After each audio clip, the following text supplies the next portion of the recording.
lucky with that last line. Run from my penis. Okay, well, there's something closer. No, you gotta say penis. Yeah? You have to say penis. Can I say something else? What's funnier than penis? Yakahula. Oh, Yakahula, well. That's what my father called it. Really? Yeah. Yakahula? Yeah. How's your Yakahula, he'd say. And then he'd add this one. How's your Yakahula Hickadula? Imagine growing up. Other kids are saying pee-pee, teeny, and I'm going, Yakahula Hickadula. Okay. Hi, I'm David Brenner. Okay. All right, come on. All right. Hi, I'm David Brenner, the big-time comedian. 12 years ago, I predicted two things. That Howard Stern would become a major show business figure, and I would keep getting lots and lots of fine chooch. Well, Howard hit it big, and I need a splint for my Yakahula Hickadula. I should be a psychic on Friends Network. Here's my Mr. Movie, Howard Stern. All right. Somebody revive me.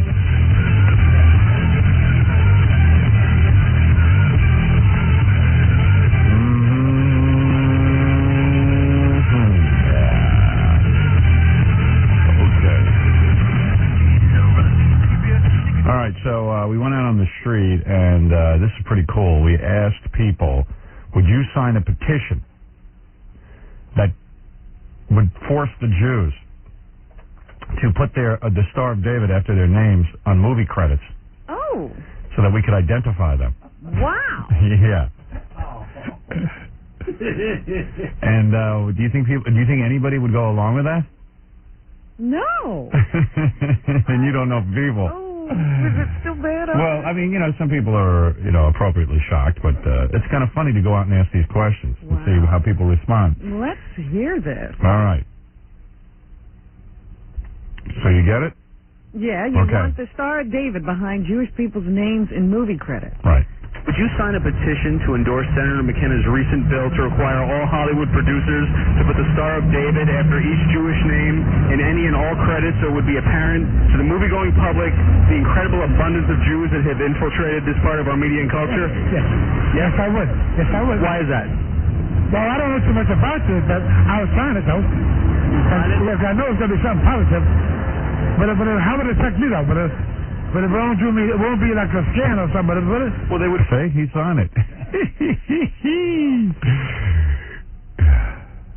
That was Al Pacino, by the way, the famous actor. He's been concerned about this problem for a long time. There you go. Would you sign a petition to endorse Senator McKenna's recent bill to require all Hollywood producers to put the Star of David after each Jewish name in any and all credits so it would be apparent to the movie-going public the incredible abundance of Jews that have infiltrated this part of our media and culture? What are you talking about? Did I tell you I was in a hurry? It's the stupidest thing I ever heard. It's slowing me down. So you wouldn't sign a petition? I don't even know what you're talking about. I wouldn't sign anything that sounded remotely like that. You wouldn't sign a petition that would put the Star of... This is crazy. Okay, thank you very much for your time. You're welcome. You can stop for the question because I don't want to hear the question and I don't want to answer it. Okay, you wouldn't sign a petition? I don't want to answer the question. Are you kidding? No. This is a real bill? This man should be shot. So you wouldn't sign it? I certainly wouldn't sign it. That's going back to the days of Hitler, isn't it? Are they going to put in a flag next to each other of the other names? No. So that we know who's Italian? No. And who's Irish? No. And who's Austrian? No, just the Jews. And who's Spanish? No. Of any kind of descent? No, just the Jews. Right. And who's French? I mean, is that not ridiculous? Yes. You would? Yes. And why is that? Because I'm Jewish, number one. I came from Russia 17 years ago. And for me, Jewish is the most important people in the world. No, I wouldn't. Okay, why not? I'm not interested. Not interested? No.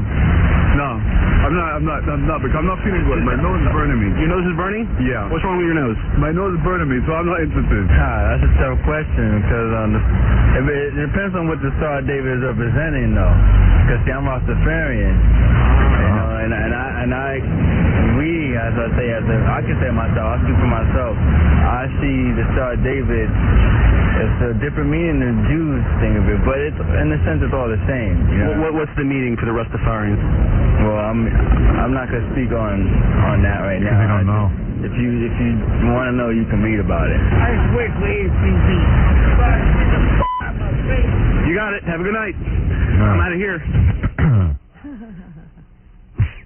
Guy told him to F off. With the petition? Yeah, you can't even hear it at the end, but he does. Yeah, so there it is. There's the answer to the question. Would you support a bill? Well, not a lot of people would support it, Right. but some. And some of the people who support it, I don't think know what the hell they're talking about. I like the Rastafarian guy. In a sense, we see the Jewish star as different from the Jewish people, but it's all the same. You know, in a sense. And what does it mean? Well, I don't want to speak about that. Yeah, I don't want to speak on that right now because my nose is burning. Put the Star of David next to any Jewish filmmakers, producers, or writers. Okay, I'll do that. I'll do it for you. Okay, wow. I like that guy. He'll just do it. He'll do it. It goes on I haven't heard forever. about this before, but I'm going to do it. Boy. Oh, no, he wants to know if you understand what you're signing and what this is about, right? Right, this is taped for broadcast. Yeah. Would you sign it, sir? Let me see what this is about. I would have to... I'll sign it. I'll sign it. To investigate what this really relates to. Let me see. Here's the guy we are trying to... Laurel and Hardy at work. Would you sign a petition to endorse Senator McKenna's recent bill to require all Hollywood producers to put the Star of David after each Jewish name in any and all credits so it will be apparent to the movie-going public the incredible bunch of Jews that have infiltrated this part of our media and culture? Yeah, how do you feel about that? Would you sign a petition? Well, you know what it is doing? It's pointing out this is a Jew. It's up to you whether you want him to make a movie or not. I will sign it. I will sign it. You would I will sign sign it? it. I will sign it. All right. Would you, sir? All right. All right. Yeah, why not? You know how I would be more enthusiastic over? If that's said, I would like to see more Irish people take over New York City as they did years ago. I would instantly sign that. You know? Are you signing it just to sign it or signing it for the cause? I'm signing as a favor to you with my heart. Oh. Right. Now, when you see a film, do you think it's important that you know if there were any Jews involved in making the film? I love to see Jewish people get up there. I love Jewish That people. was Hugh Robinson. He was Jewish. Right. His name was Manuel Goldenberg. John Garfield was Julius Garfinkel. I mean, many of them are Hebrews. Clark Gable was Hebrew, although he had an Irish name. That's right. That's right. That's right. Amazing. Yeah, the street is very dangerous out there. That's why most people don't walk on the street. We live in a stupid world filled with stupid people. Anyway, I was waiting for the guy to throw up on the petition. I would sign it. I would sign it. Well, why would you sign it? Because out of respect to you. From my heart. Yeah. Just met him on the street. It's a dangerous business, but you can learn a lot out there. That was our boy Dean out there, Dean the intern, out there doing battle on the streets. I was Very just nice. sitting there thinking about all the petitions. Yeah. You see people signing. Yeah, it'd be cool to force those Jews to admit who they are, huh? Get their names out there. Yeah. Let's find out who they are. Well, according to that guy, everybody was. Clark Gable was Jewish. Is that what he said? Yeah. I didn't catch that one, man. I couldn't even follow what he was saying. Kenny, you're on the air. Hey, Howard, how you doing? That's why I hated high school. You actually went to high school with guys who acted like that. And, you made you wonder what you were doing with your life as you tried to live amongst people who were just completely whacked out of their heads. Kenny, what's up? Hey, I was just heard a promo on that you're possibly going to have a television show to go up against Saturday Night Live. Yeah, well, you never know. You going to have half a star on your credits? Half star, yeah. Yeah, point out my background. How funny is that? Oh, man. Is that true, though, or is that just a rumor, or you're not going to talk about it? Well, I talked about it like yesterday. The rumor was that me and Letterman were conspiring to put together a Saturday night program for CBS. Right. And I told Robin and everyone else on the air that I haven't spoken with Letterman in a couple of months, and we are not conspiring to do anything together, and that if I do a TV show on Saturday night, I've had an offer for 5 years from CBS to go up against Saturday Night Live.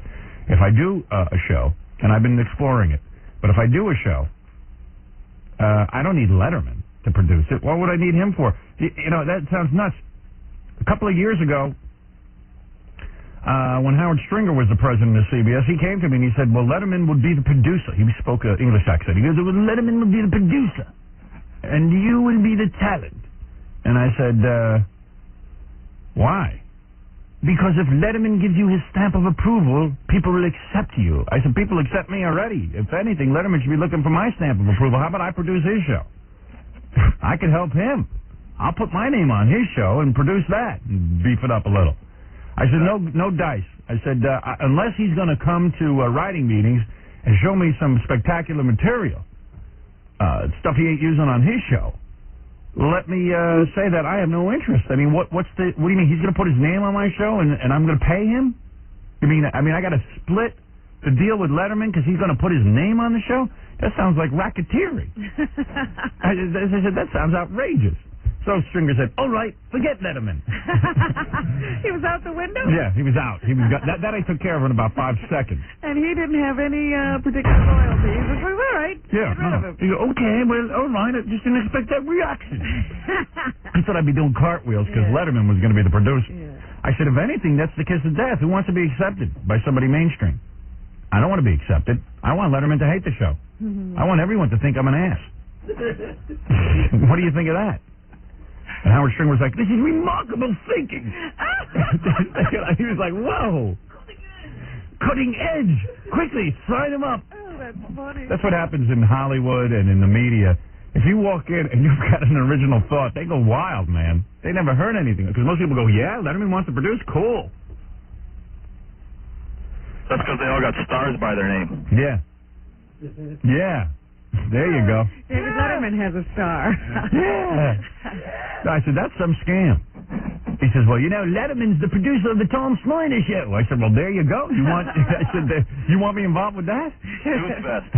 Snooze Fest is right, man. Conan O'Brien kicks his ass. Right. And Conan ain't doing anything all that wacky. My first Saturday night show for CBS will be a recreation of that meeting. I would love to do that. Complete with, I'll get the real Howard Stringer to play himself. It's going to be great, man. It's just too goofy. So, yeah, I mean, I've always considered going on against Saturday Night Live, and I'm still considering it.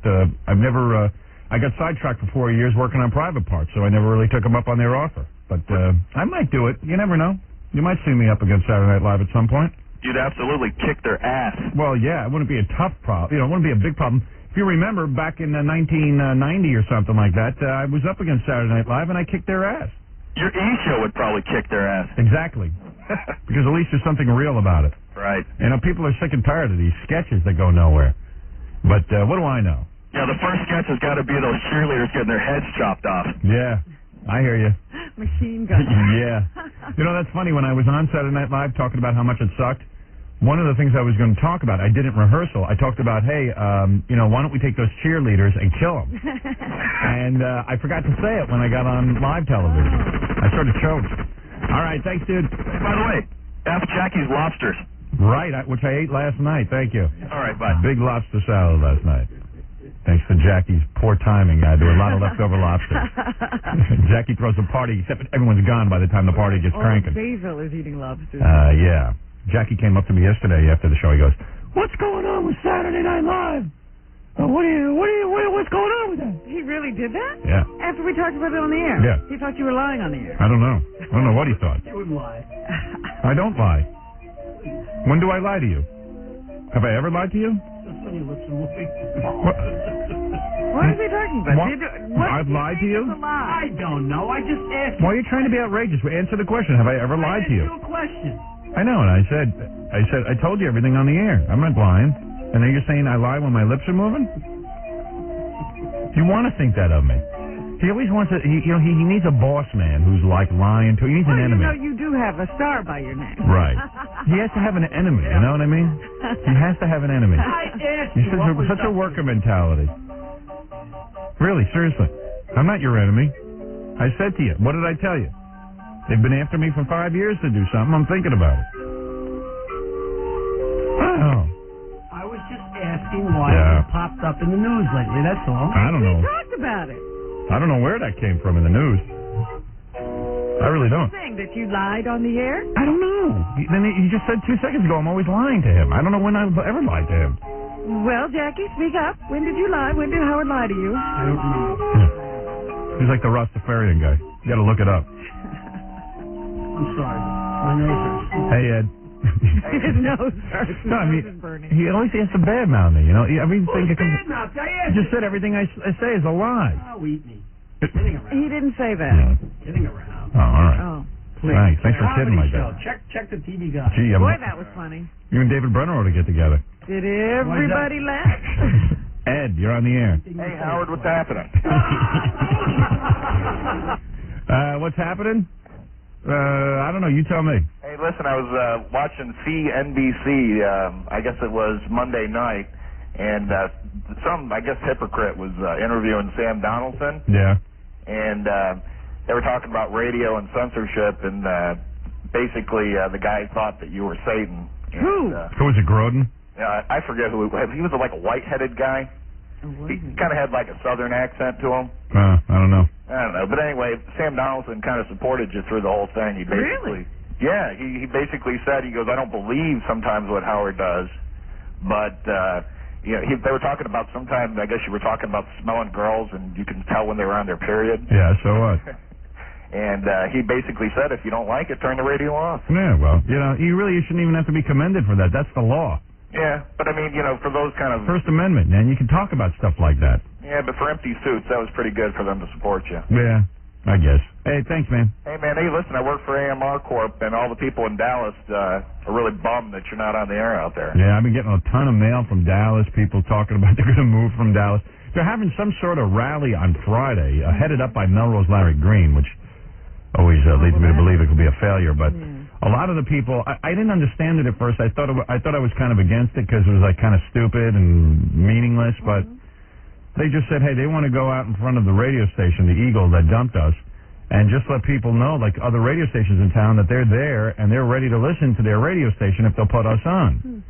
And they want to make their voices heard. So I think some people on Friday are going to congregate outside the radio station, but I wouldn't expect many people because most people don't know about it. Not that we can be heard in Dallas. Right. We tell people that it's happening. Yeah, I mean, if we told people in Dallas, hey, why don't you congregate in front of the station, and we were on the radio, forget about it. It'd be huge. Yeah, I got a letter from a drag queen Yeah. today saying, Oh, you did? yeah. No, you're lucky. Yeah, really misses the show. Yeah. Well, I canceled my insurance policy with Nationwide. No kidding, really? Is that true? Yeah. Wow. I went to Progressive Insurance, so... Yeah, I mean, a lot of people have said that to me. We got a great sponsor here in New York who even points out that Nationwide is charging way too much for their, for their insurance policy on your car, and that you should switch to them, Tri-State Auto Insurance. And I'll tell you something. This guy's got a good point. Why not? I like it. All right, Howard, I'll see you, man. I did. Ask Nationwide. Okay. See ya. I'm with you on that. Hey, so I'm watching the E! Show yesterday, and one of the funniest things I saw, did anybody see the E! Show with Belinda Carlisle?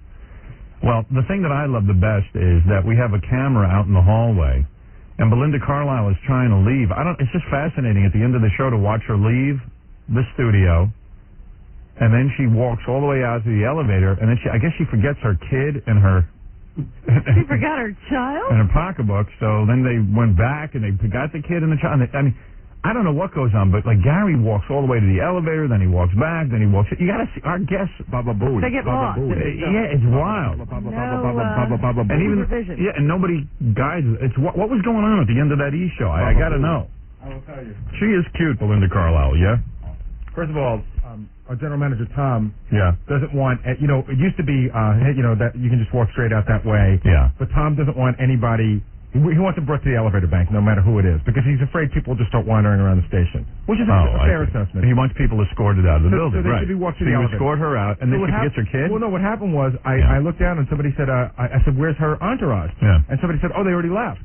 So I just took her out to the elevator. Oh. And then we realized that they hadn't left. Oh, I go see. back and get them. Oh, all right, because it's funny, man. It looked really odd. I mean, people just walking up and down the halls. No one knows where to go.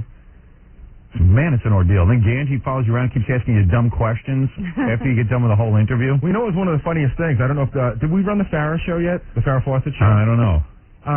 Farrah, we asked her to cut some ideas, and she said that she was in a really big rush. Yeah. And she had like 25 people with her. I mean, it was insane. Yeah. So she's like running out the door. She goes, wait a minute, I got to go to the bathroom. And Farrah goes in the bathroom. She had to be in there for 25 minutes. Too bad you couldn't show that. And all those people are standing in the hallway, and they're all looking at their watches, and they're freaking out because they got to be somewhere, and they're all going to be late. And everyone's afraid to rush her. Right, because she'll yell at them. Yes. It's funny. You should put that there and just speed up the tape and have a clock going around to show how long she's in there. Wow.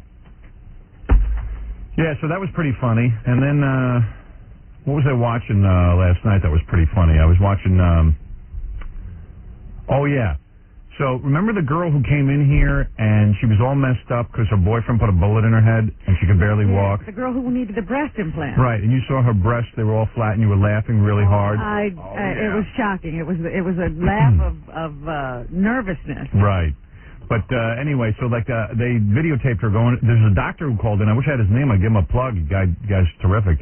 He called in and said, hey, I'll give her some breast implants. He felt bad for her. He really needed them. Yeah. So after he heard you laugh. I never saw it. So the girl was talking in the car how much it hurt her that you laughed at her breast. No. And that you were the first person she wanted to show her breast to and everything. But anyway, that we videotaped the entire operation. We got to put this on E. Oh, you're kidding. She had the operation? She had the operation almost immediately, and the guy did a beautiful job. Wow. I mean, you should see. Saw it? Yeah, and she shows the chest and everything, and I went, wow, what a fantastic chest. I mean, gorgeous. Yeah? Wow, big as you. Big as you. Well. I'm telling you, big as you on that little tiny frame. Not the important Oh, my God. The important part is pumping those things up. Man, did he pump them up. He pumped up them flapjacks. Now she'll laugh at you. I guess so. Yeah. And, well, she should. Hey, there you go. There you go. But, so anyway, I said, and I watched it, and I said, Howard, you do good work. You got that girl breast implant. Now, she's still, when is she coming? She's not coming back to show us? I guess she will at some point. I don't know, but she looked magnificent. Because I have to see what the breasts do to the whole package, Well, she's got a long way to go, but she's messed up from the bullet and all that. But she looked great. I mean, sitting down without the. And she never gets up. Right, and she had her top off, and she looked really good. And the hand wasn't wandering. Well, the hand was at its side.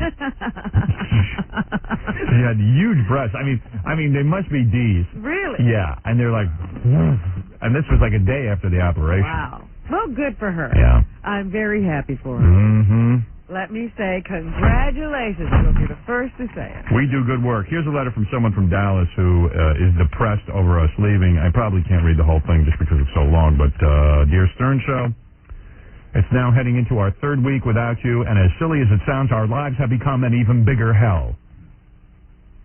Somehow you all have seriously inspired us to our own personal greatness in our minuscule lives. Upon hearing that the Eagle decided to discontinue the show, it occurred to me that your show has inspired me, taught me, and was basically the engine that got me through the day. Upon talking to friends, family, clients, etc., I found that I was not the only one who experienced a surprising surge of emotion at the thought of a Stern-free Dallas. These emotions range from grief, rage, despair, and manic depression. I personally began to frantically tape the show when possible. So you can imagine my surprise the first Monday that the show was pulled. I was surprised at my quick fury because I felt like my brain would explode. Wow. I have been in an awkward funk ever since. I have even begun to reach out to total strangers to rant to. My husband and I are very quiet, private people, and because of the intense sensation of loss we feel, we intend to lose some of that privacy by showing up on August 15th at the Eagle. There's a local group calling themselves SOS, Save Our Stern, who intend to hold a rally of protest out in front of their building. Perhaps a local station will get a major clue and sign you up. So that's the purpose of them having a protest. All right?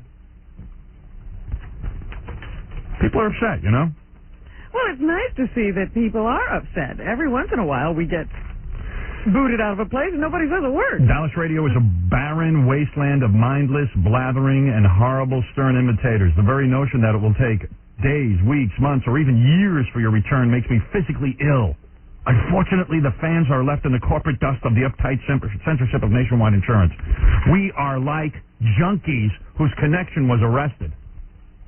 We are forced to plod through our days without humor, absorbing the tiny bit of relief with the E! Show. It will never be enough. Our cable operator is even threatening to pull E! off the air, so anxiety is high. Wow. I realize this sounds a little bit dramatic and fanatic, but We need you here to relieve us from the pathetic droning that is Dallas radio. I feel a bit ashamed to admit Dallas is my hometown, particularly in light of how long it is taking for another station to pick up the ball that the Eagle has fumbled. But I think I speak for a number of people when I say, we are now enlightened. Please return to us, Howard Stern. And that's from Kelly. Yeah, a lot of emotion. Yeah, she says, I'm shameless in my devotion to you, that I'm including my number and description in an effort to hear my master's voice. 5'10", dark brown hair, green eyes, 140 pounds, 38D, 2542. My husband thinks I look like a very, very young Grace Slick, making the very, very underlined because, the very young Grace Slick was quite hot. By the way, the breast implant doctor is Stephen Palumbo from Quag, Long Island. Quag?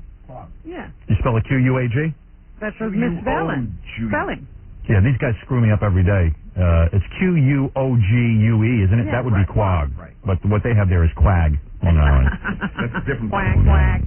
So, I'm not as stupid as I sound. It's just the people feeding me my information is stupid. Grillo. Who? Yeah, well, get him away from the computer. Get him away from the computer. Apologies, Howard. Grillo typed it in, but Ganty told him to spell it that way. Yeah, well, Ganty's an idiot. Oh, God. Who's we got to get, you know what? Get rid of Ganty. Give one of the Harvard guys the job. Isn't Ganty leaving soon? You told it. He had a year. Isn't his year up? A year's got to be up, man. Go get a real job. He said in a year he would leave. You wouldn't even have to ask. Right. Now, for all you girls who can't get breast implants for one reason or another, I'll help you out.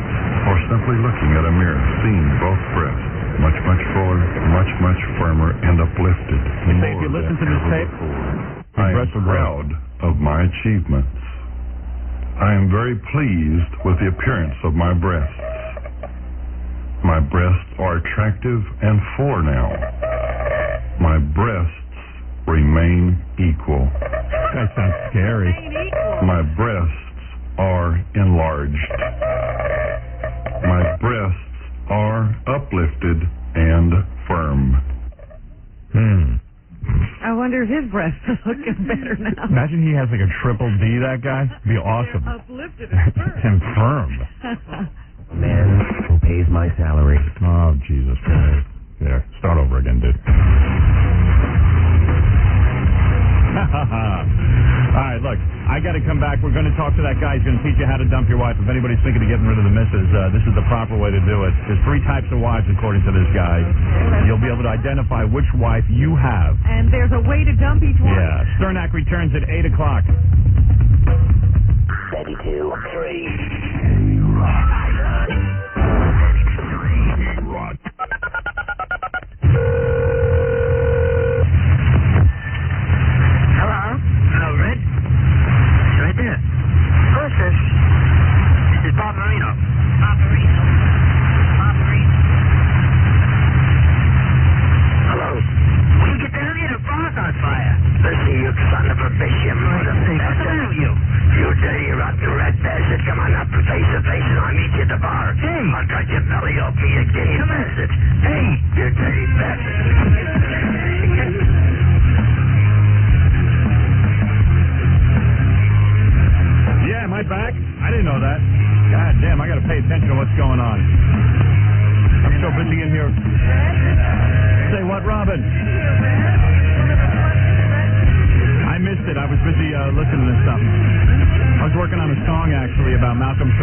I've just been working on this song, trying to get that together. You know what I'm saying?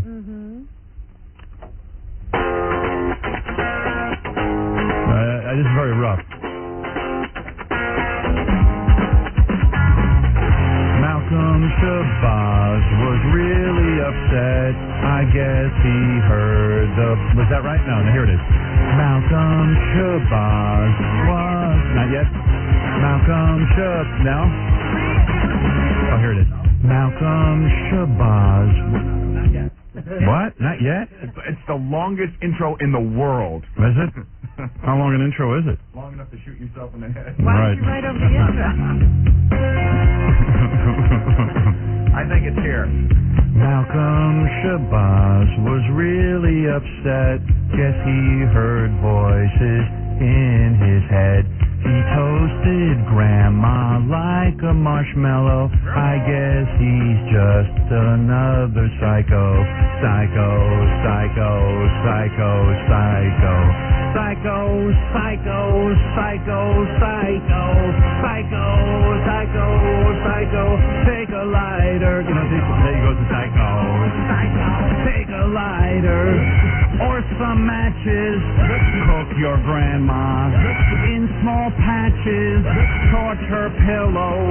Burn her slipper. What's wrong, Malcolm? Why you flippin'? Are you schizo? Are you psycho? Do you just like barbecue? You know, that kind of thing. I don't know, man. There's got to be something to that, right? There's got to be something to it. The keeper! Malcolm Shabazz, yeah, he was upset. I guess he heard voices in his head. He toasted Grandma like a marshmallow. I guess he's just another psycho. Psycho, psycho, psycho, psycho. Psycho, psycho, psycho, psycho. Psycho, psycho, psycho, psycho. Everybody, psycho, psycho, psycho, take a lighter. Your grandma, baseball patches, torture pillow, burn her slipper. What's wrong, Malcolm? Why you tripping? Why you schizo? Why you psycho? Do you just like barbecue?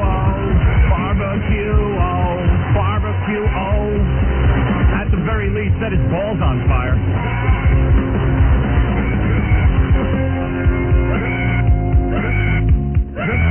You get it. You get it.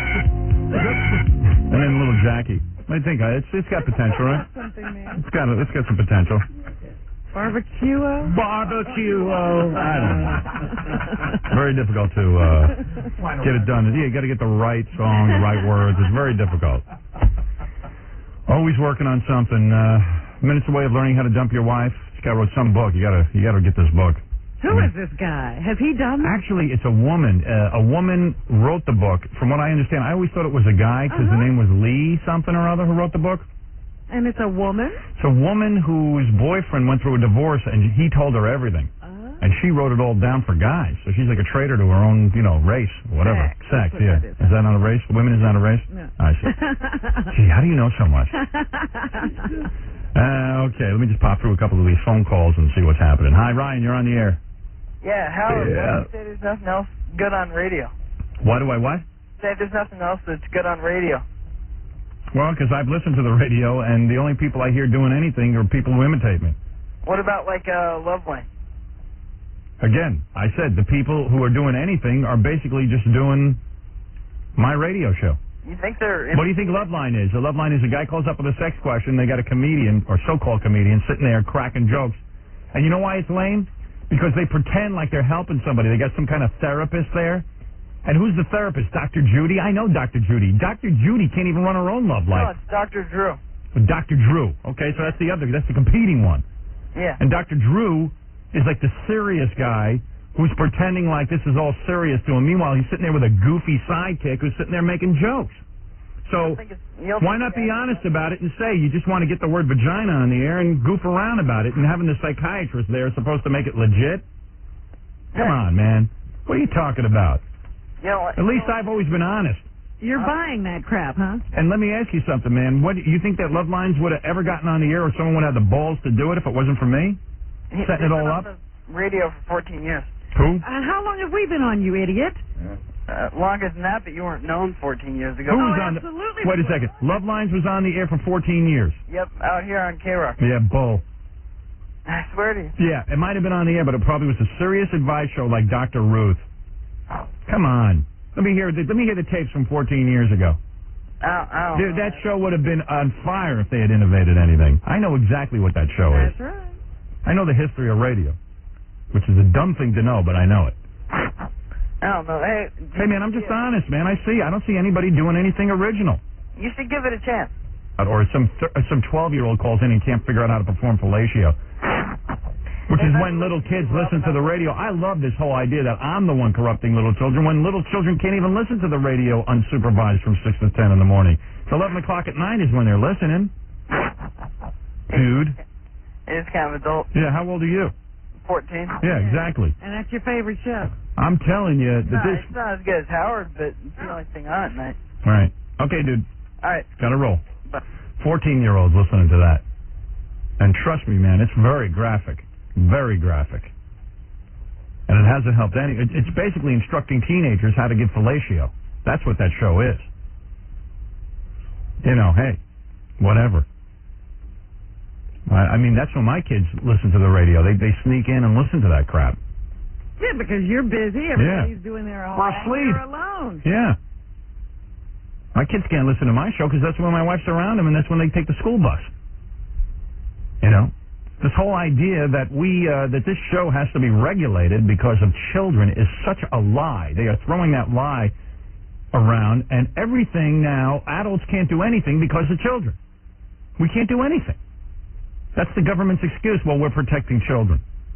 Bull. You're not protecting any children. You can care less about protecting children. If you're protecting children, why don't you put some goddamn gun metal detectors in high schools? If you want to protect some children. That they won't do. You want to protect children, why don't you pay teachers some decent wages so we might get some good ones? Fortunately, the internet's come along. They're trying to wreck that, so that's good.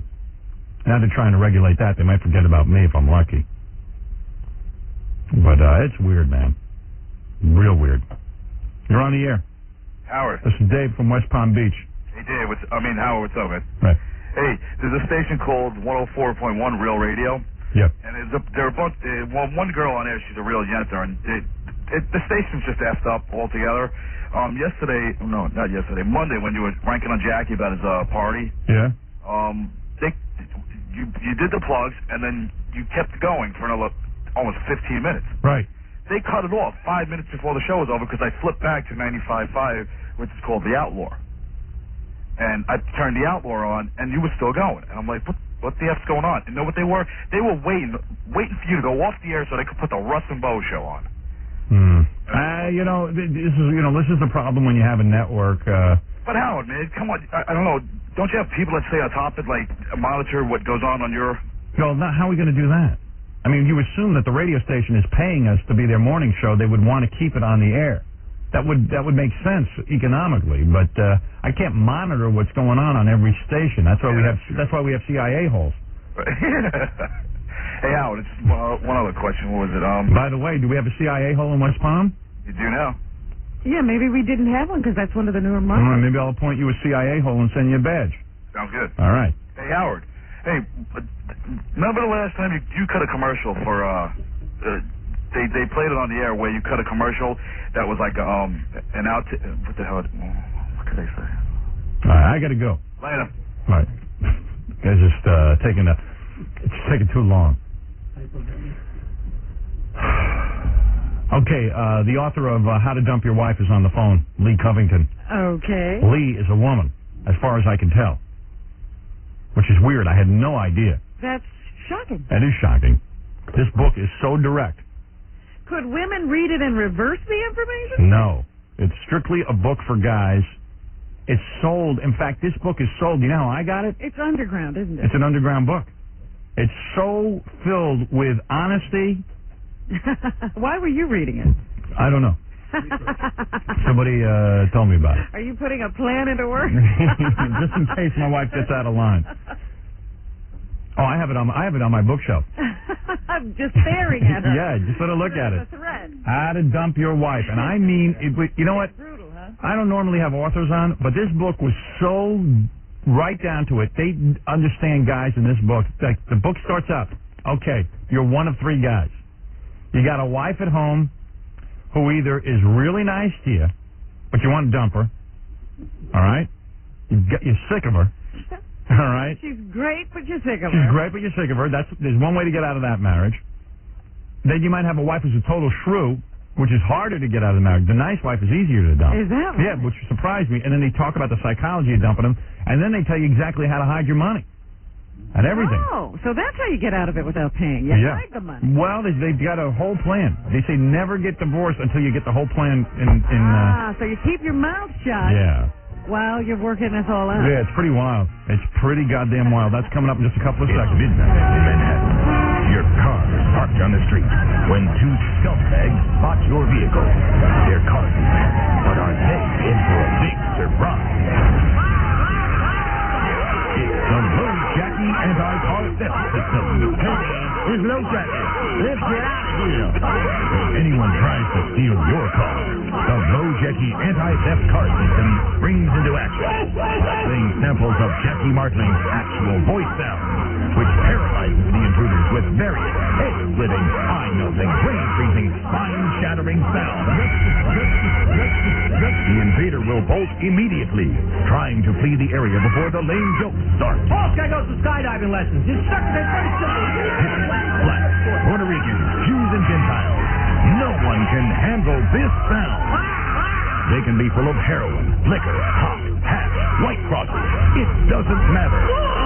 Jack's incredibly annoying utterances would chase the death. And as a bonus, if you order now for personal female security, it's the Robin Quiver Third Input Prevention Device. Guaranteed to let ladies know when your man is trying to use your exit as an entrance during sex.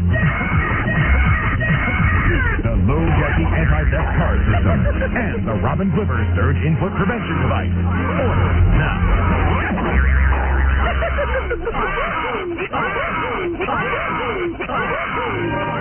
Here's another sensitive male listener of the Howard Stern Show. What are you looking at? Nothing. Don't you look at me.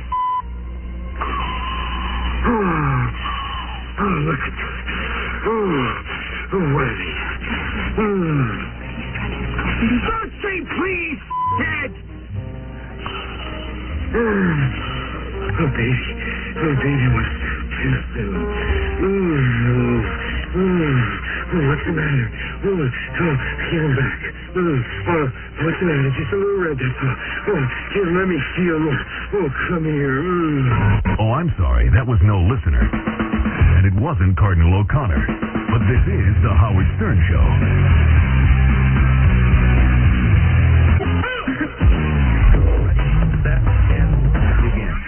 We're back with the Howard Stern Show.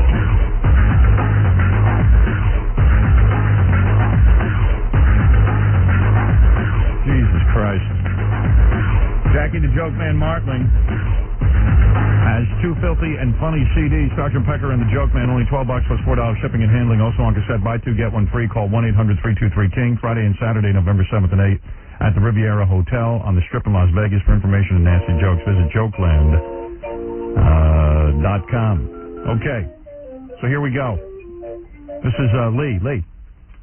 Hold on. This is the author. Lee? I'm here. Hi, Lee Covington, who wrote How to Dump Your Wife. I read your book about a year ago. Really? Yeah. And it hasn't worked, no. She's still there. Yeah, that book's been around for a while, right? Yeah, a couple of years. Okay. I read your book, and I always thought you were a guy, and I said, man, this guy knows how to talk to other guys. Really? Yeah, I thought That's a compliment. Yeah, I always thought you were a guy, and it's... Why would you write a book like this as a woman? Well, I wrote the book because it had to be said, you know. I mean, I'll tell you, I was with a guy. I fell in love with my true love, and he was going through a divorce from hell with an ex-wife from hell who had decided to destroy him. The courts were going right along with her and everything else. So I didn't want to write another book about what's wrong with America. So Right. See, her boyfriend got clean. He got his clock cleaned by his wife, so they figured this all so out. why not give some practical advice to some other guys so they don't have to go through that, or at least they have a leg up, you know, possibility. All right. What are these three types of women? All right, well, let me get into this since I read the book. I'll get her into it. But, okay. So I thought your book was unbelievable because you say, okay, there are three types of situations, right? Right. Right. One guy is the guy married to a real sweetheart of a woman. Like someone who dotes on him and loves him like unbelievably, right? Is that wife one? Yeah. Yeah. Okay. Well, yeah, she wants to stay married. Right. Then there's wife two, who's a big pain in the ass, who's a bitch, and totally draining, right? Right. Okay. What's wife number 3? Wife 3 is self-absorbed, self-righteous career woman with lots of friends and her own agenda. Right. Now, it doesn't matter who you are. In any case, you want to just get rid of her. And she's all for that, even if it's a good wife. Yeah. And she says... I say in the book a lot of times, there are a lot of good wives out there, and people make deals and shake hands and walk away from each other. This book is not for them. This book is for guys who have wives from hell, who want to destroy them. Right. Except for wife 1, who just won't let go. Right. So you see... You still got to get rid of her, too. See, guys who are listening to this understand this. Yeah, it's hard to get rid of wife 1, because she won't let go. Mm-hmm. And the other 2 wives are going to kill you. They are going to destroy and wreck your lives. Okay. So the advice that Lee gives in the book is, okay, dudes, get your ass in financial order before you divorce them, but you also tell guys what to say. Now, let's say you got a wife at home. Let's say you got a wife at home who really loves you.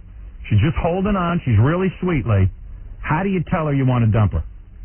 Well, you blame it all on yourself, of course. Mm-hmm. You have to do that. Right. And, you don't really want to dump her if she's the perfect wife. There's something wrong with her, right? Right. I mean, you have to do the soul searching at the beginning of the book and figure out... Maybe you're not even physically attracted to her anymore, right? Yeah, your marriage is hell and you're bored and you just want true love in your life and you don't have it. Right, and Lee even says tell her that. And Lee even says at the beginning of the book, hey guys, if you're married to wife number 1, you're feeling guilty as hell. Yeah. You feel guilty. Your wife's been nice to you. She's a really nice woman. But so what? Just think about all the chicks you can go out with, and think about the dates and getting a new hand down your pants and everything. No one does it unless they really want to go through hell for something better. Right. So the point is, she goes, get over your guilt. Right? And how do you get over your guilt? You got to get over it first on your own. You got to really make up your mind whether you're going to do this or not. And right. Then you have to say, do I have a right, to have a life, or is my life going to be, a prison cell for the rest of my life with no parole? So, you have to get over that. What are you clapping for? This woman is unbelievable. What a noise. What a noise. What was that? Whoa. Listen to this. So you're saying once you come to the decision that you're going to get a divorce, okay, if you've How got, do you do it? if you got wife number 1 and she's loving, and we'll get to the other 2 wives in a second. You get to the loving, beautiful, wonderful wife, but you've decided for some reason you got to get out there and date. You don't tell her that you want to find true love and that you're just sick of her. That's the worst thing to say, right? No, you try the big bribe on wife 1. What do you say? The big bribe. You can have everything. You can have everything I got, everything I'll ever have. I promise that I'll take care of you. I'll never abandon you. I'll always be in your life. I'll take care of the kids. I don't want anything from you. I just have to be on my own for a little while. Now, you don't want to really do that. What? No, you don't really give her everything. You just tell her that. Well, I got to say, in this book, a lot of times I say you do have to give up everything. Right. It's not free. Yeah. In other words, you do have to give up a lot of money. So she doesn't sugarcoat it for you. She's saying, hey, then... It's going to cost you. It's going to cost you. It's going to cost you. Why? But if you're a mailman, think of it this way. It ain't going to cost you that much. I'll give you everything, That's which is nothing. You're saying because wife number 1 deserves to be taken care of. Yeah, you're not trying to stiff her, you're just trying to get away. You still have to pay. Right. But you say on the other 2 wives, the total bitches, the ones who are self-absorbed, total C word I want to use here, you're saying there are ways to sort of hide your money. First of all, if you've got a wife like number 2 who wants to destroy you, describe number 2. You have to hide your money, or she's going to take it all. You're going to end up on the sidewalk with a tin cup and a sad dog. Right. You're talking about a real vicious bitch who can't understand that maybe you're just in love with somebody else. That's right, and the courts go right along with it. Right. They'll screw you. You have to hide some money from her. You don't have to hide money from the first one. Right, because you can come to some amicable agreement. Yeah, you can work it out. Right. So how do you hide the money? Yeah. Well, let's get to that. You got to read this book, man. How to dump your wife, and I love the title. Because it's a process, it's a convoluted. Yeah, because usually your finances are all tied up, and she has access to all accounts and all that stuff. Right. That's why you need about 3 months to get prepared, get liquid. All right, let's talk preparation. Yeah, I'm not saying you can walk out with everything you ever earned or ever will earn. That's impossible. Yeah, because she's going to notice if you take it off. Because you want to sock away something on the side. Absolutely, because everybody says, oh, it's half, community property. That's ridiculous. You can lose it all. Wow. That's what I tell guys. I mean, they call me from the steps of the courthouse, And I say, you know, you have to protect yourself because all that, the law is irrelevant. They'll take it all if they can. Wow. How do they do that? Female judge. What the wife doesn't take, the lawyers take. Right. And that's so sad because that's so sad. A guy works his whole life. And all of it's gone. And all of it's gone. Aren't you better off killing your wife? Oh. Because then you only do, in a way, don't you only end up doing about 7 years? And the lawyers are cheaper. Yeah. If she threatens to kill herself and she doesn't do it, I think you should sue her for breach of promise. You've got all kinds of ways. Lee Covington, man's best friend. Unbelievable. Hey, So in the 3 months, what are you doing? That you're getting ready, and you're talking about the money? Finances? Yeah. Yeah. Give us a quickie. It's not just your finances. You got to really get strong and prepare yourself emotionally and also the kids and all that. So you got to do all the research, find out everything you can about where you're going to live, you got to get your place. You don't want to just rush out the door with a shirt on your back and end up in some cheap hotel or on some friend's couch. Right. So you're already apartment shopping. Know where you're going to live, what your address is going to be, what you're going to do about your phone, your voicemail, your job. Wow. Got to get everything. You never think of these So things. it's a smooth transition. Yeah, you just walk out, you got a place to go. Most guys are so nervous about getting the divorce that they just rush into it. Is that what you're saying, Lee? Exactly. Right. Exactly. And then they come back the next day, the locks are changed, and they say, oh, no, now what? All my stuff is in there. And what you're saying, Lee, is that if you don't prepare, you kind of look foolish and you're caught off guard. And the thing is that you're just so worried about getting the divorce. But how do you move out your stuff without your wife? Well, wait a second. You've been in prison for God knows how long. You might as well stay in prison for 3 more months to get yourself prepared. Exactly. Don't rush into it, and don't tell all your friends and all that stuff. Don't keep your mouth your shut love for your girlfriend on national television. Right. Just keep your mouth shut and get everything in order. But how do you move out your stuff? Well, what you do is she's saying you get the apartment, right? So, like, you go into your closet, you take out a few shirts, a couple of pair of pants the first time, right? And your wife doesn't notice your closet dwindling? Just a few things. And then when you make the split, it's like you don't have that much junk You left wait around. till she's out of the house. Right. And then you tell her. Exactly. What do you tell her? Well, it depends on what your wife is like. Okay, That's why we have to talk about what your wife is like, how she's going to behave. Okay, if your wife's a real total bitch and self-absorbed, and you know she's going to clean your clock, what do you tell her? Rent a truck. Run her over. Out the place. Right. Tell her in a restaurant so she doesn't throw a cleaver at your head. Cool. Hold on. Here, somebody wants to ask you a question. Richie, go ahead. Hello? Yeah. Yeah, hey, Howard, how are you? Go ahead. Listen, I'd like to ask you something, the lady with the... Yeah, go ahead. Just ask. Okay, I have a problem where I have a functioning alcoholic wife. Go ahead. The problem is that if I go to do anything that you're suggesting for the other types of wives, all right, I feel that she's going to destroy not only me, but property that I have, when one day I'm not there and I'm at work. Right. Okay, and, I got your point. Guy's got an alcoholic wife, figures, hey, man, she's going to go off the deep end. She can do anything, she can start destroying stuff. What does he do? What do you do? Well, lock her in the basement. I don't know. I think that's rough. I think that's really rough. You gotta make a connection with some kind of a treatment so that you have evidence that she's undergoing treatment for alcohol. Hey, Lee, I say he's got the best situation. You know why? Why? He's got a guilt-free thing. He's got to leave. She's an alcoholic. He can't take it. Hey, that's a disability. Right. Get this, I was thinking like there's no sex involved for the past 3 years. Dude, get out. That's one as far as alienation of affections, right? Right. Second thing is like she could come home one day and be sort of kind of nice, but not, there's like something like an overhang, Right. And then the very next day, for some little thing like maybe a little extra ash on a cigarette, pisses her off. She's a bitch. And she drives you up the wall like you would not believe. So, dude, get out. You got a girlfriend yet? What's that? You got a girlfriend? Well, the reason why I don't is because I feel if I did and she ever found out, not only would she kill me, but she might kill the other girl. I don't want to have the two deaths on my hands. Yeah, what I would do is, man, I would do what Leah's saying in wife number 2 scenario. Right. I'd start moving into the apartment, get everything out of there, back up the truck, take everything out of there, and then just file for divorce. Right. Protect yourself. Hide some money. Hide some money. You could hide it from her. She's loaded. You want to know? This woman here is the type, like, say, she did, like, I like to do things. I like to help a woman out. Like, I don't mind doing dishes. I'm like Howard. I don't mind helping my wife doing things. All right? I don't mind making beds. I don't mind sweeping floors. You ain't like me, then. I was going to say, what Howard are you talking What Howard are you talking about? Well, I do that. Now, if I do, like, just say the dishes, now, if there happens to be one spot on a glass...